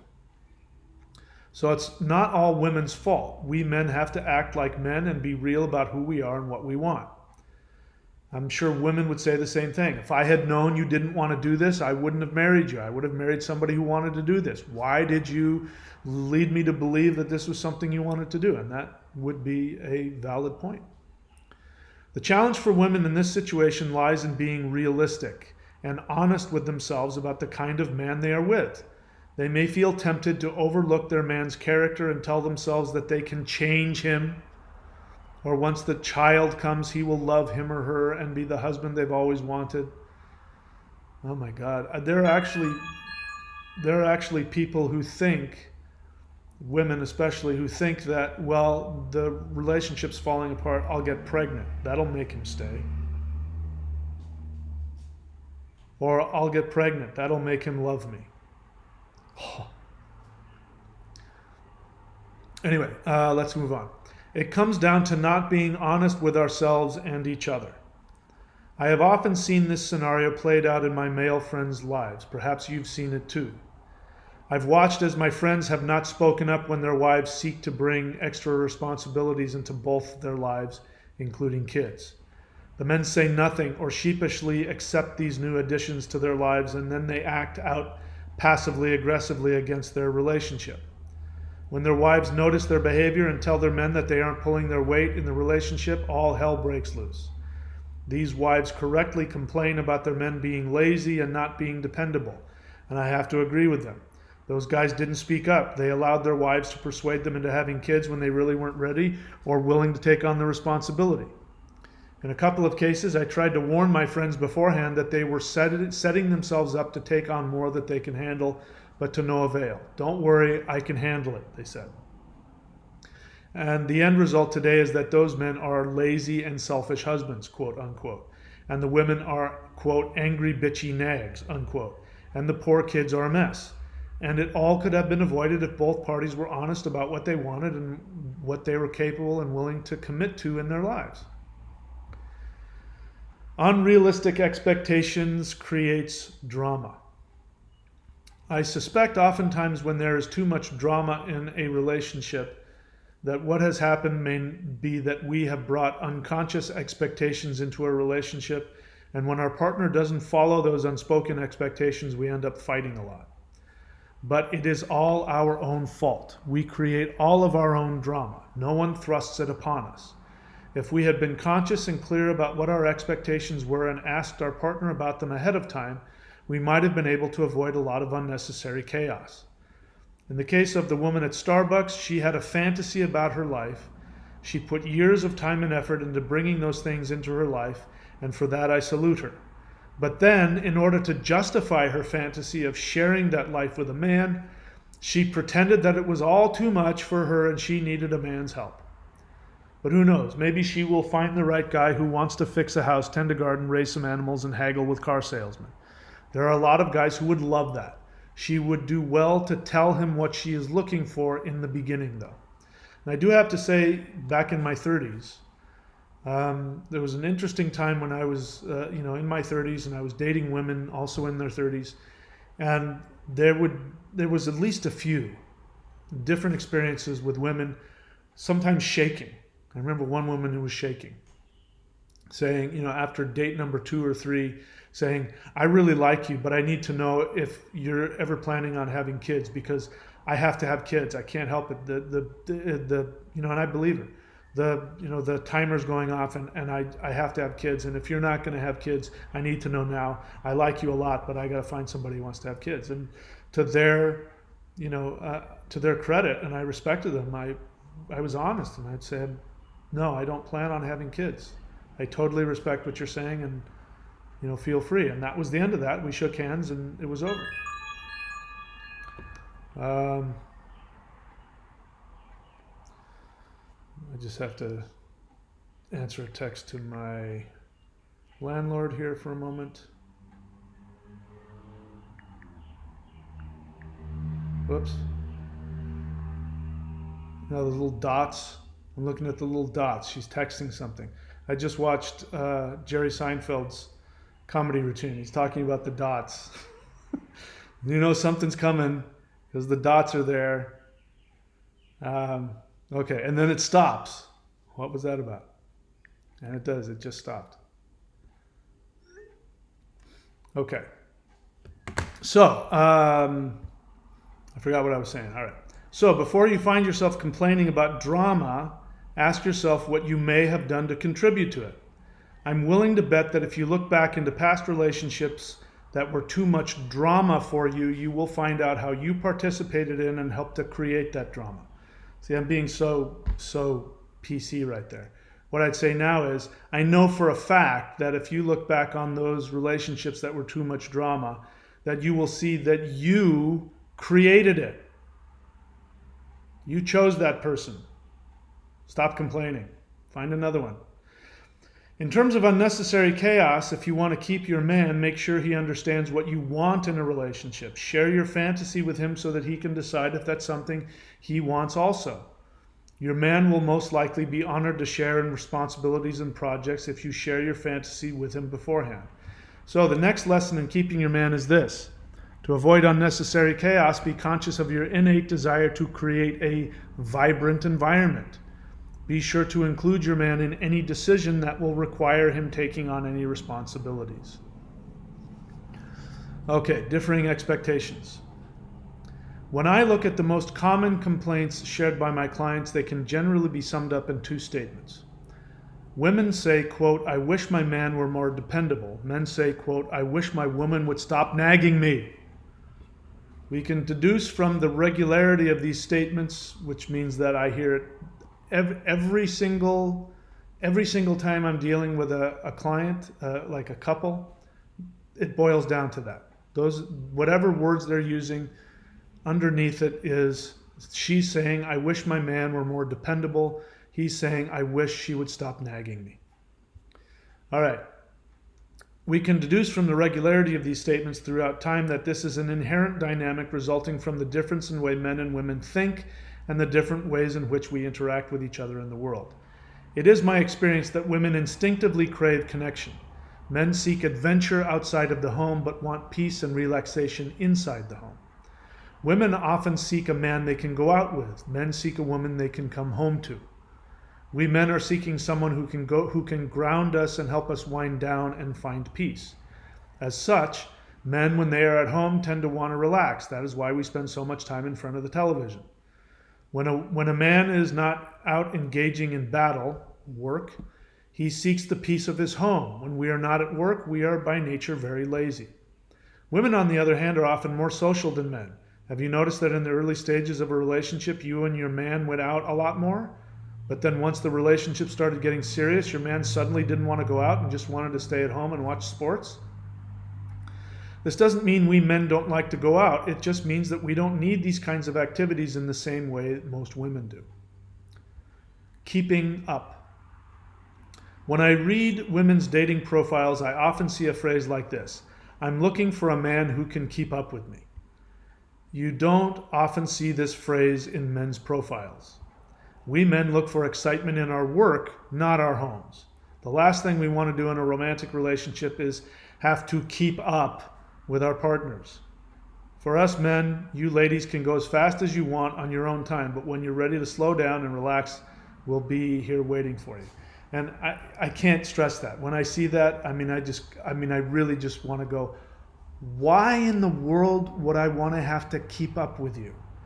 I mean, you say that as though that's fun. Looking for a man, or, we'll see if you can keep up with me. I mean, why? Why would I want to do that? I got my own stuff that come on, give me a break. What does that mean? Oh my God. Sounds horrible. Unconditional love. I remember in college I began dating a girl that I thought was absolutely amazing. I was really falling for her. Being a very young man, we're talking like I was like 20, 21. I was really young. I had very little idea of what women wanted in relationships. In this instance, I was happy. I thought she was happy too. It didn't even occur to me to change anything. If it works, why fix it? Then came the talk. She came to me and began telling me about how her ex-boyfriend used to wake her up in the morning with a phone call. This was before the advent of cell phones and texting, and how he used to give her flowers unexpectedly, etc., etc. After a long list of all the things her ex-boyfriend used to do for her, she then said, "So what is it I'm looking for? I guess I want unconditional love." Sound of crickets. When she finished talking, she stared at me with bright, shining, innocent, expectant eyes. She really did. She really thought that she had just laid it out and, I don't know what she was expecting was going to happen afterwards. Obviously, she thought I was going to respond positively. It was her saying that what she was looking for was unconditional love. That's what did it. So let me set it up for you again. I was really happy. She was really cute. Blah blah blah. Then she came to me and began telling me how her ex-boyfriend used to wake her up in the morning with a phone call. This was before the advent of cell phones and texting. And how he used to give her flowers unexpectedly, etc., etc. After a long list of all the things her ex-boyfriend used to do for her, she then said, coyly I might add, she said, "So, what is it that I'm looking for? I guess I want unconditional love." Silence. When she finished talking, she stared at me with bright, shining, innocent, expectant eyes. She probably expected me to thank her for her honesty and pledge to her my undying love and promise to begin courting her in the manner she deserved. But after a short pause, I said, "I think we should break up." She was shocked. Now, before you start ruthlessly judging me, I was barely out of high school. I knew nothing about women. These days, I might have reacted differently to such a discussion. I might have even appreciated it. I don't know. I probably would have said, "I'm not him." Tell me what you want from me. Don't ask me to be your ex-boyfriend. Anyway, what is it that's really bothering you? Back to the book. It is always helpful to know what your partner wants. This is very helpful information. What I didn't understand at the time was that she was spelling out exactly how she could be made happy. That's a good thing, because then I know exactly what she wants. What's interesting is I'm reading this now, and when I wrote this book, I meant that. I meant that if a woman were to do that to me at the time I was writing the book, I would have taken it as a challenge. I would have known what it meant. I wouldn't have taken it personally, and I would have said, "Hey, you know what? Let's talk about expectations." I'm really excited. Truth is, now, after the stuff I've been through recently, if a woman were to do that, the moment she dropped the what I want is unconditional love, i.e. you're not giving it to me, I would have had the same response. I would have just said, "I'm sorry, I'm the wrong guy for you. I just don't have it in me anymore to do that. Just to try and guess and figure it out and rise to somebody's I just don't have it." Maybe that'll change, but anyway, I'm just noticing the difference between then and now. It is always helpful to know what your partner wants. This is very helpful information. What I didn't understand at the time was that she was spelling out exactly how she could be made happy. That's a good thing, because then I know exactly what she wants. It didn't mean that I had to do all of the things she was spelling out. Yes, it does. I was naive when I wrote this. It's exactly what it means. It means that she wants you to do exactly that. She wants you to call her in the morning. She wants you to buy her flowers. It's exactly what it means. So it didn't mean I had to do all the things she was spelling out. She just wanted me to show her little random acts of kindness and consideration. She wanted me to court her. I think I was wrong. I think that's exactly what she wanted, and she was telling me what I needed to do to make her happy. And if I didn't do that, I was not going to be a good boy. Let's continue as though I still believe that. What I just wrote. Had I understood that then, I could have found little ways that I could show her she was special and that I was thinking about her. Oh my God. But there are other more open-ended ways she could have encouraged me to give her what she wanted while allowing me to think it was my idea. That part is true. For example, she could have said something to me like, "Mike, I'm really enjoying dating you. You're a great guy. I want to make you happy. What are some things you like girlfriends to do for you that make you happy?" I was pretty happy in that relationship, so I probably would have said something like, "I don't need anything. Really, I'm liking what's happening between us. Why? What do you like?" then she would have had a golden opportunity to share in a hypothetical way some ways in which she liked to be treated, what she wanted me to do for her. As a man, I would have wanted to be the brave knight who rushes out and slays the dragon for her, or in this instance, the guy who calls her in the morning and leaves little flowers on her dorm room door.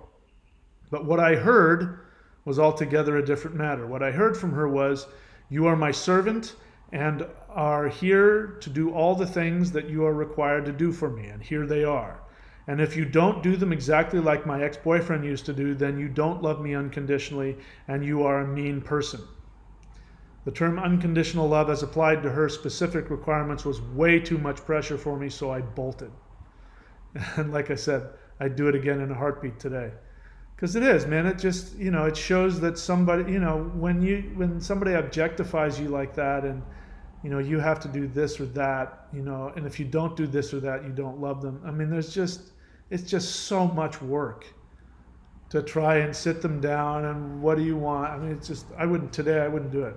If I got that speech, I would shake her hand and kiss it and I would say, "It's been fun. I love you. Go find that man. He's out there. I wish you all the best." In this example, what I experienced feeling was as though I was in the untenable position of being required to meet a woman's expectation. This is terrifying for us men.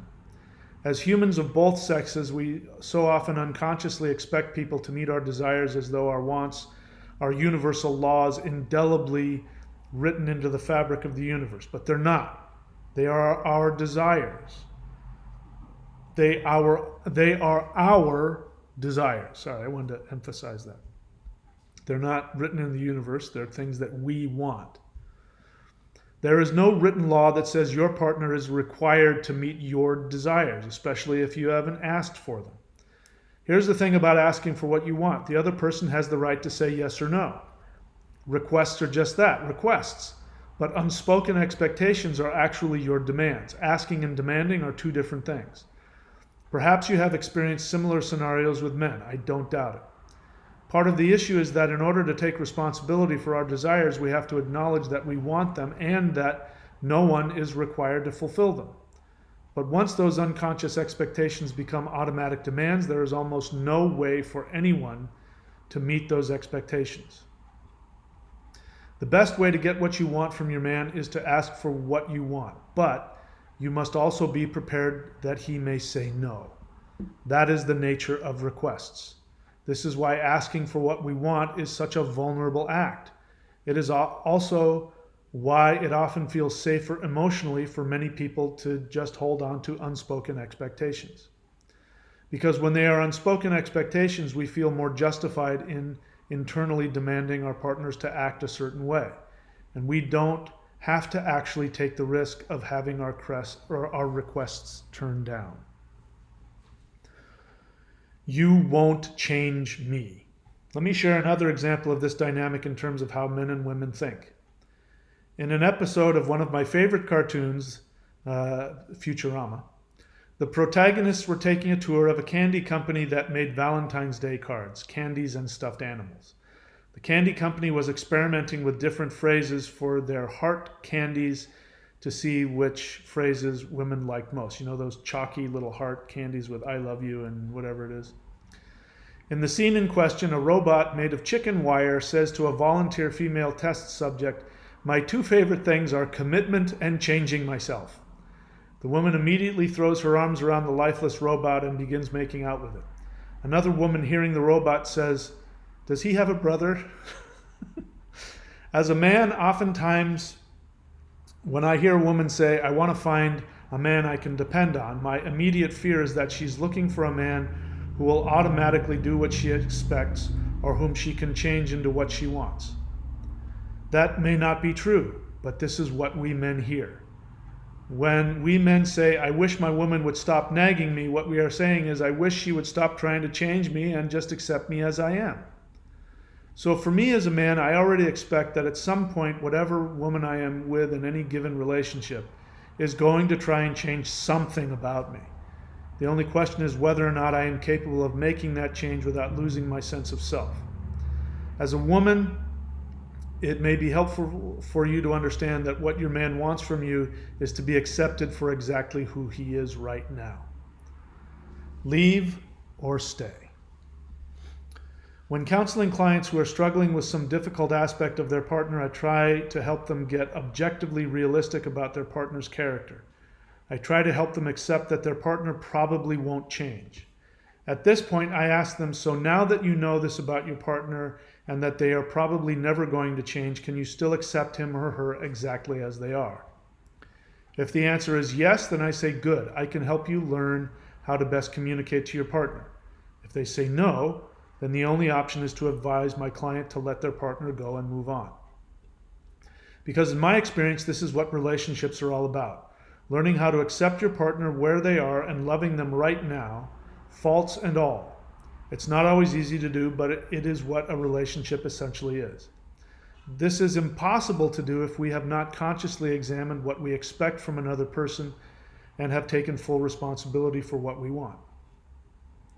With the understanding that our potential partner may not share the same values and goals, we will be better equipped to look for a partner with whom we can share similar goals and expectations. So, the lesson in keeping your man is this: accept him exactly as he is right now. If he ain't good enough now, then keep looking, because he probably won't change later. Okay, that's a big one. And that's probably, I think, the biggest problem I've seen. Especially with women, but with men too. But really the biggest problem I've seen is that, you're just trying to change somebody. And what you see is what you get. If you've been with somebody for longer than a couple of months, it usually takes about 6 to 9 months before you see the true character of somebody. If they haven't changed, if they're not able, especially if they haven't shown any willingness, maybe you can go to counseling. I mean, there was a time in my life when I would have worked hard and I would have taken somebody and really worked hard at counseling. I won't do that now. I mean, now if I'm with somebody and I see that there's a huge issue, and if by trying to talk it out once or twice doesn't fix it, I'm done.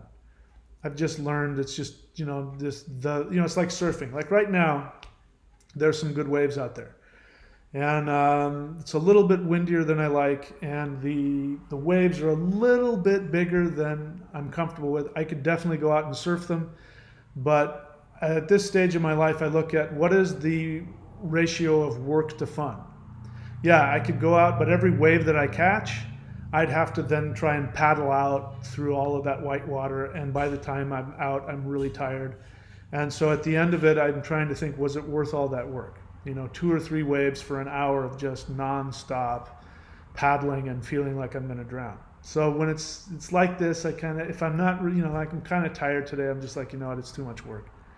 I'm like that when it comes to relationships. If it's too much work, forget it. I'm not going to waste my time. And so that means I'm going to try and find out exactly what they're like. And if I can accept them exactly as they are, great. If I can't, and it's going to be a lot of work for me to accept them, I don't. I just walk away.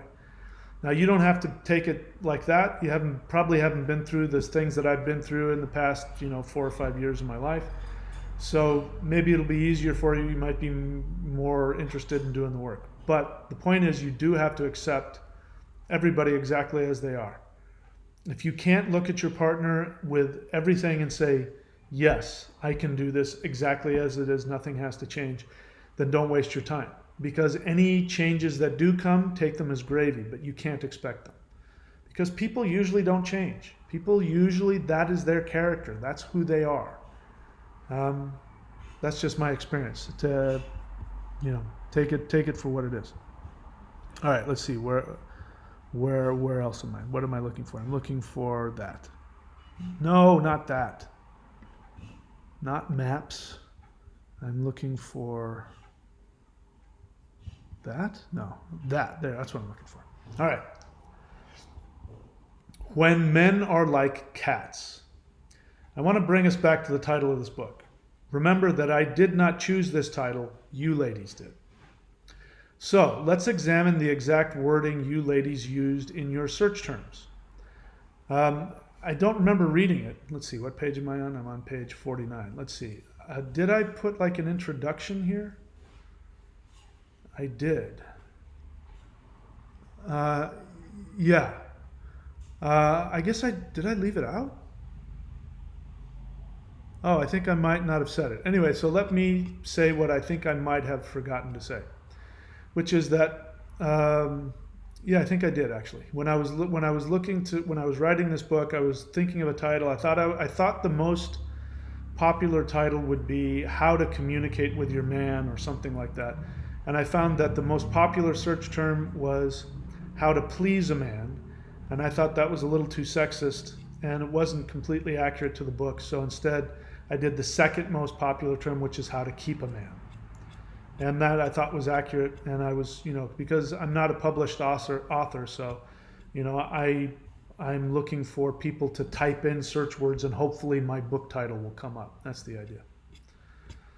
I don't know that strategy has worked, though that's okay. I don't make a living off of book sales. All right, so 49, where am I? Page 49. I may have to go soon because my landlords are here and I want to give them rent. All right, so when men are like cats. So as you know, men are dogs, but when are they like cats? I want to bring us back to the title of this book. Remember that I did not choose this title, you ladies did. So let's examine the exact wording you ladies used in your search terms. The most popular internet search term in this area is actually "how to please a man," but I wrote "how to keep a man." Men aren't asking how to keep a woman, men are asking how to get a woman. That's true. If you type in "how to get a woman," you'll get a lot of responses. How to keep a woman, crickets, nothing there. Shows you the difference. Men are looking for the conquest, women are looking for establishing the nation. All right, once again, we are seeing a fundamental difference in how men and women think. Men are seeking initial conquest, women are seeking connection and longevity in their relationship. So once the man has gotten his woman, what makes him stay? He stays because he chooses to stay. Men love their freedom. In this regard, men are more like cats than dogs. Dogs come home when you call them. They are eager to please and obey. You can teach a dog to sit and stay. Try doing any of those things with a cat. If your cat is outside and you want him to come in, you open the door and yell, "Come here, Tiger, come on inside." The cat just sits there and stares at you, right? If you go outside to get him, he waits until you're right on top of him, then he scurries away. So unless you are luring in your furry friend with some fresh, tasty tuna, he's going to come inside when he's damn good and ready, and not a moment sooner. Men are like this too. Once they have gotten the woman they want to exercise, once they have gotten the woman, they want to exercise their freedom. This is part of their nature. You can't change it about them. The more you try and domesticate your man, the more he will resist and resent it. This is when we start to hear the complaints about how he doesn't spend enough time with you, he's always out with friends. This makes you want to ask, nay, demand more from your man. This creates a self-perpetuating cycle. The more you try to rope him in, the more he pulls away. So, how do we break this cycle? Let's return to our cat friend Tiger. If you stand at the door calling Tiger to come inside, he won't budge. But if you leave the door open and walk inside and ignore him, Tiger slowly approaches the door, walks in, and starts bothering you for food or attention. Tiger actually wants to come inside and be with you, but he just doesn't like to be forced to do so. When you have something to do that's more important than Tiger, all of a sudden he wants to be the center of your attention. Men are like this too. You can't call him in, you have to lure him in. Once again, we are confronted with old stereotypes of the alluring, mysterious woman who uses her feminine magic to seduce the man. If you have ever tried this approach with your cat, you may have noticed that it doesn't work if you're just pretending to ignore him. Tiger's far too smart for that game. He's very intuitive. You have to really ignore him, not care at all what he's doing, and find something else that is more important to you than him. The same goes for your man. He will know if you are just pretending. So listen, ladies, this is a dance. It is a game. It is a dance of seduction. We humans are wired for it. I know what you're thinking. Why do we have to play these stupid games? Why can't we just be real with each other? Because nature has decided that romance is boring without games. If you are having resistance adopting this attitude, I have a solution. Work to realize that you really are worth his undivided attention. If he's not interested in you, then forget him. There are plenty of other guys out there who can and will realize your worth. Internalizing this truth about yourself, that there are men out there who can and will realize your worth, this will make you much more appealing and alluring to your man. But for this attitude to work for you, you have to really believe it. If you really do believe it, then you will really know that there are plenty of other fish in the sea, and if this guy wants you, he's going to have to pounce on this opportunity to be with you. If he doesn't value your worth, he's history. This doesn't mean you stand there and wag your finger in his face and tell him that you're all that in a bag of chips, so you better recognize, That's not going to work. This is an internal attitude and an internal belief that we men find irresistible. If he senses that you truly understand this about yourself, he will want to make you a priority. He will continue to chase you. For him, the pleasure of the conquest continues throughout the relationship. So the next lesson in keeping your man is this: embrace your true worth and your man will come to you. Rub my belly. So I've saved this for last, this most important tip on how to keep your man.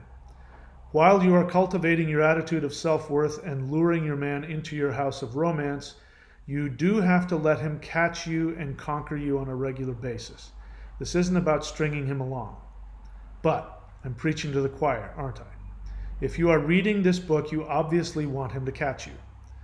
It is not an overstatement to say that if this aspect of the relationship is good for your man, he will probably stay with you, even if a lot of other things we mentioned are not so good for him. So I'll just get right to it. Your man needs regular sex with you. It's what first attracted him to you, and it is what can keep him with you when nothing else will. In the very beginning of the relationship, you can get away with keeping sex a mystery. In the very beginning of the relationship, you can get away with keeping sex a mystery, but once the relationship becomes more secure, he will need to express himself sexually with you on a regular basis.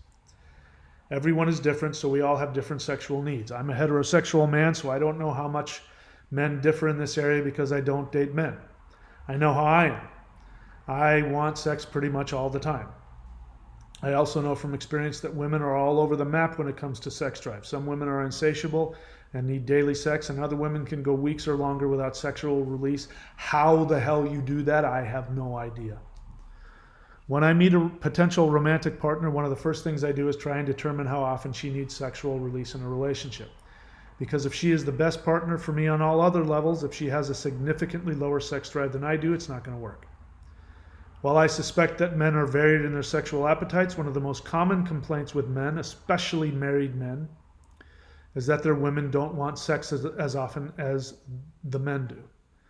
Unless your man has some kind of psychological or physical issue, he needs that regular sexual bond with you or he will not feel loved. Here I want to explain something that some women might not fully understand about men and sex. Men bond with their partner primarily through sex. It is mainly through sex that we feel loved and accepted. It is true that we men objectify women through sex. I won't lie to you or explain that away. It is how we are built. You may feel like a sexual object and you have some misgivings about sex because of this. I don't blame you. The truth is that men are dogs. That is not a judgment, it is just a fact. We are constantly thinking about sex. If you want a healthy heterosexual man, then the best you can get is to find a man who knows this about himself and puts effort into acting maturely, respectfully, and with discipline. Even though men are built to be this way, it is also true that sex is the primary way we men feel loved and nurtured in a relationship. For us, in a relationship, sex serves two functions. It does relieve us of that imperious urge, and it also bonds us to our woman and gives us a feeling of being loved and nurtured.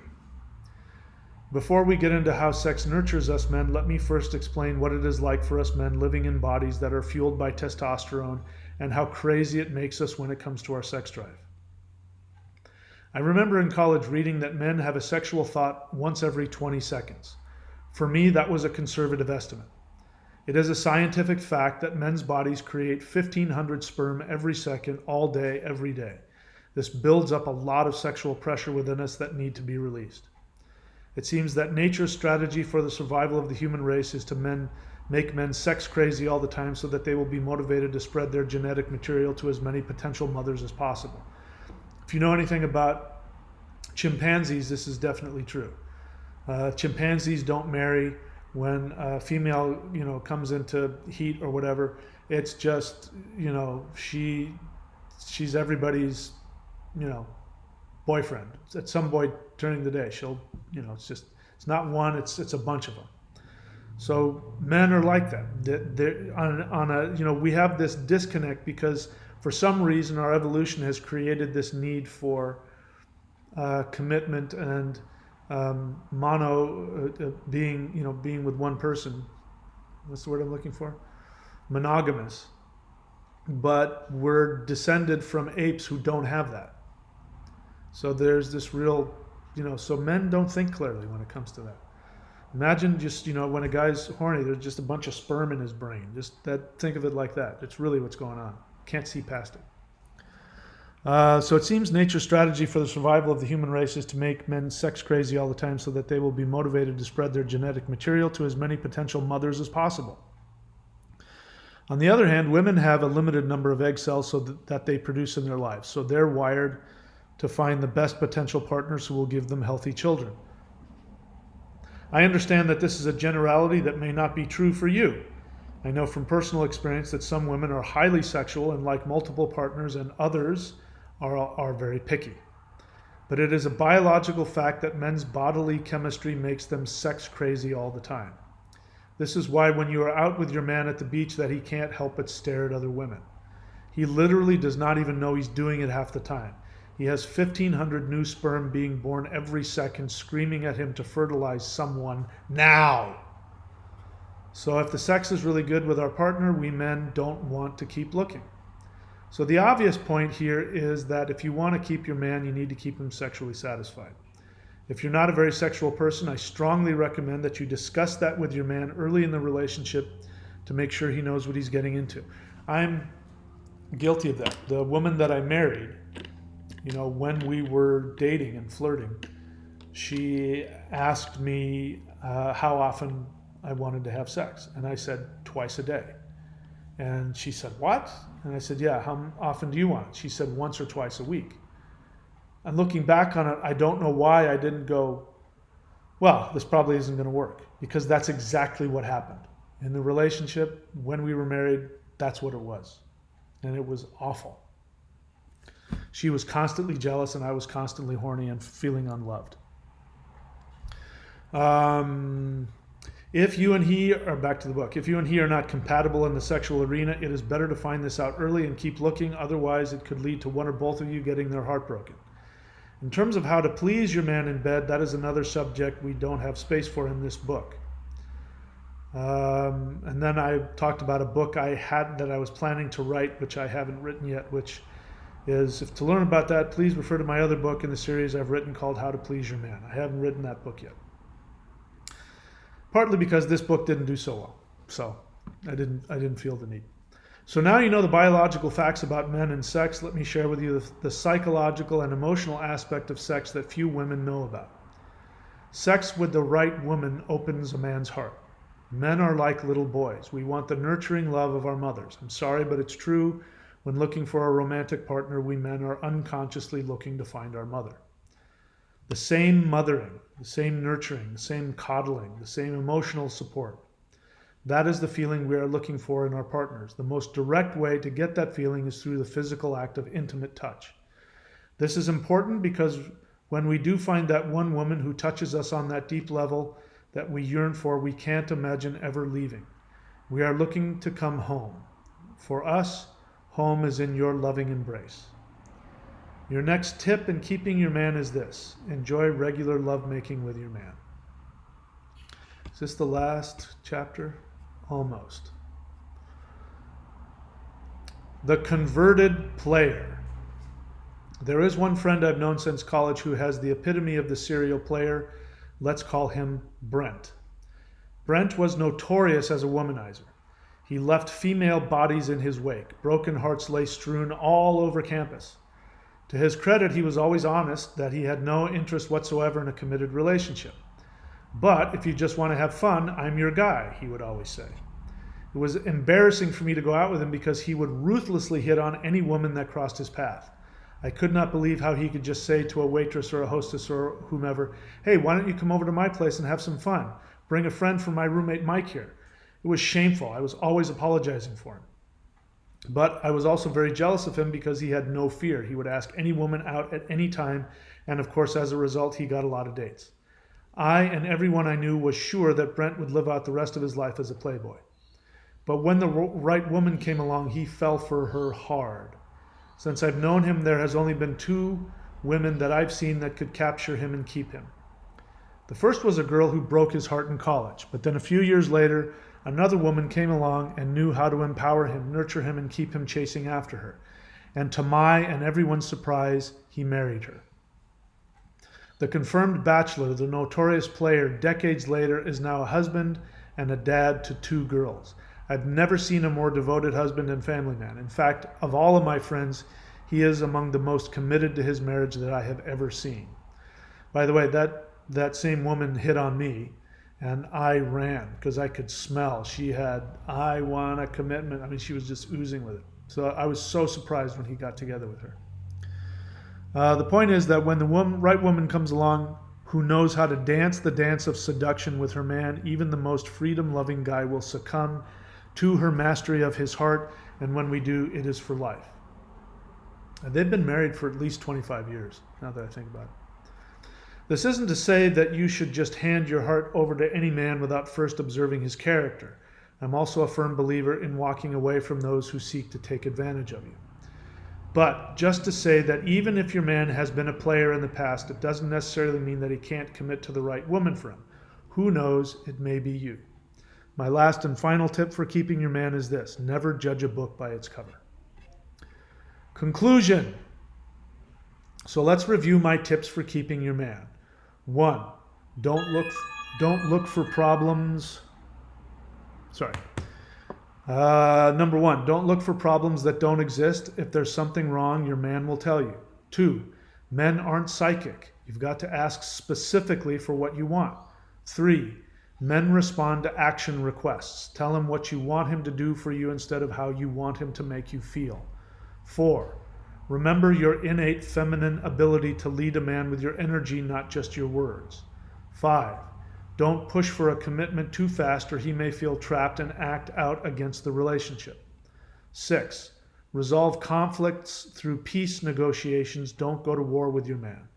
7, remember that men's egos are very brittle. Seek change through encouragement rather than criticism. 8, to avoid unnecessary chaos or drama, include your man in any decisions that involve adding new responsibilities to both your lives.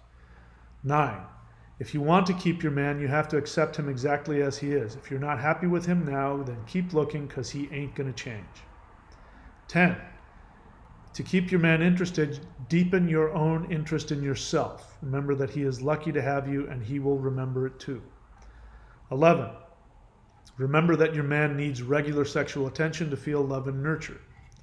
12, finally, never judge a book by its cover. Even most players are looking to find their one true soulmate. This is a book about keeping your man, so we have focused on some things that you can do that will go a long way to keep him contented in a relationship. This book presupposes that both parties in the relationship are reasonably emotionally balanced and happy in their own lives. Eventually, all relationships have to endure some challenges as each partner learns to merge their lives with another human being. Successful relationships are a two-way street. There is much, much more to a healthy relationship than simply giving someone whatever they want. While it is very noble and evolved of you to want to know what things you can do to keep your man interested in the relationship, you need to be fulfilled also. It is not my intention to argue that if you just focus on making your man happy, that you will have a perfect relationship. You have needs and wants also. This book presupposes that your man is also seeking to make you happy too. If you feel that your relationship is too one-sided, there is no self-help book out there that has all the answers. When it comes to working through relationship challenges, there is no substitute for objective help from someone dedicated to helping both parties find fulfillment. Counseling is not just for serious problems. Relationship counseling works for normal, happy people too. There is always something we can learn to make our lives happy in relationships. All right, I'll just go ahead and finish it. There is always something we can learn to make our lives happy and relationships more abundantly happy. If you have found the information in this book helpful, you may want to read its companion book, which I haven't written yet, called How to Please Your Man. As with this book, I share what makes the average red-blooded man happy in a relationship. As I have already stated, I make part of my living as a layperson relationship consultant. My job is very simple. I help women better understand what their man is really saying and what his behavior really means. As an average guy myself, I can tell you why your man is resisting commitment, what he really means when he talks to you, and what his actions or lack thereof signify in terms of his connection to you. I've helped a lot of women save their relationships by better understanding their men and learning how to best communicate their needs to him. If you are interested in a deeper understanding of your man, I encourage you to contact me. And then I have stuff there. Let's see, howtokeepamanbook.com. I want to see if this even exists. I don't think it does, but let's see. Nope, doesn't exist anymore. Yeah, that was going on. I think that was at the request of my fiance. She loved this book. By the way, I didn't say this, but my fiance, who has since passed away, my soulmate, may she rest in peace, she, where am I? Where did I go? She didn't get any of the other stuff that I wrote. So if you think that she and I were, totally on sync and she was one of my students, she wasn't into any of that stuff, which is really interesting because you can be with somebody who doesn't follow your spiritual path. She didn't really have a specific spiritual path. She, was a spiritual person, but, other than that, I don't remember her really being into much anything in particular. She really loved talking about manifestation. She loved the idea of spirituality. She loved my passion about it. She saw things in me, that, she could tell were spiritual, things I'd worked on. But, other than that, we just were two people that loved each other. And we got along really well. And we took care of each other. It was beautiful.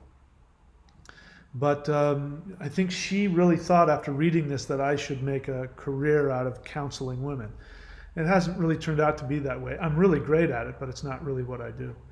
So it was her idea that I have this website, about, how to, she thought I was just going to be inundated with women seeking my counsel. But the thing that I found most interesting was that, she tried reading a couple of my other books and didn't get it. And then she read this one and she loved it. And she said, this helps me with my kids, because she had two boys. She had two twin boys. And she said, I'm applying everything you've written about men and relationships to my boys, and it totally works.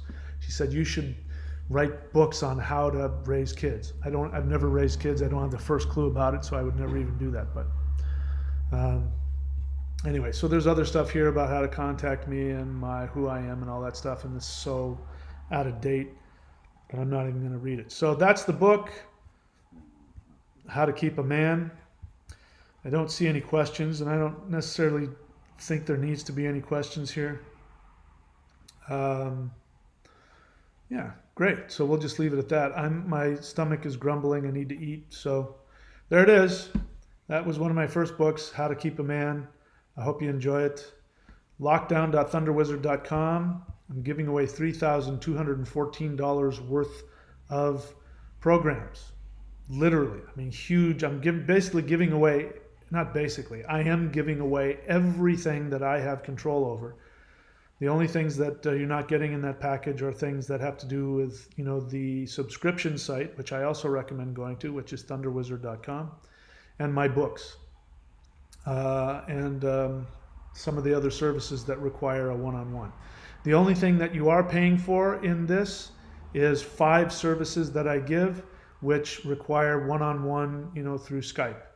Other than that, it's everything I have. And so this lockdown is going to come to an end soon. So if you've been waiting around, don't wait anymore. This is it. Go to thunderwizard.com if you want to subscribe. The entry level is $25 a month. You can unsubscribe if you don't want. You get access to hundreds and hundreds of hours of mastery in shamanism. If you go the next level up, it's the Manifestation Mastery course. So it's a great way to support the channel, as well as get, I give you really in-depth stuff that I don't teach on this channel. That's what it's there for. People have asked me, I don't know where to start. That's what I created the subscription sites for, because they start from A to B and I lead you from A to Z. So if you want to be led into exactly how to learn what I'm teaching, step by step, including everything, go to thunderwizard.com and subscribe. And if you don't like it, unsubscribe. Big deal. What have you lost? And courses.thunderwizard.com, this book and other books as well. So that's it. Subscribe, hit the bell button, and I'm sure I'll be back on later to piss everybody off. But that's it for me right now. All right, guys. Talk to y'all later.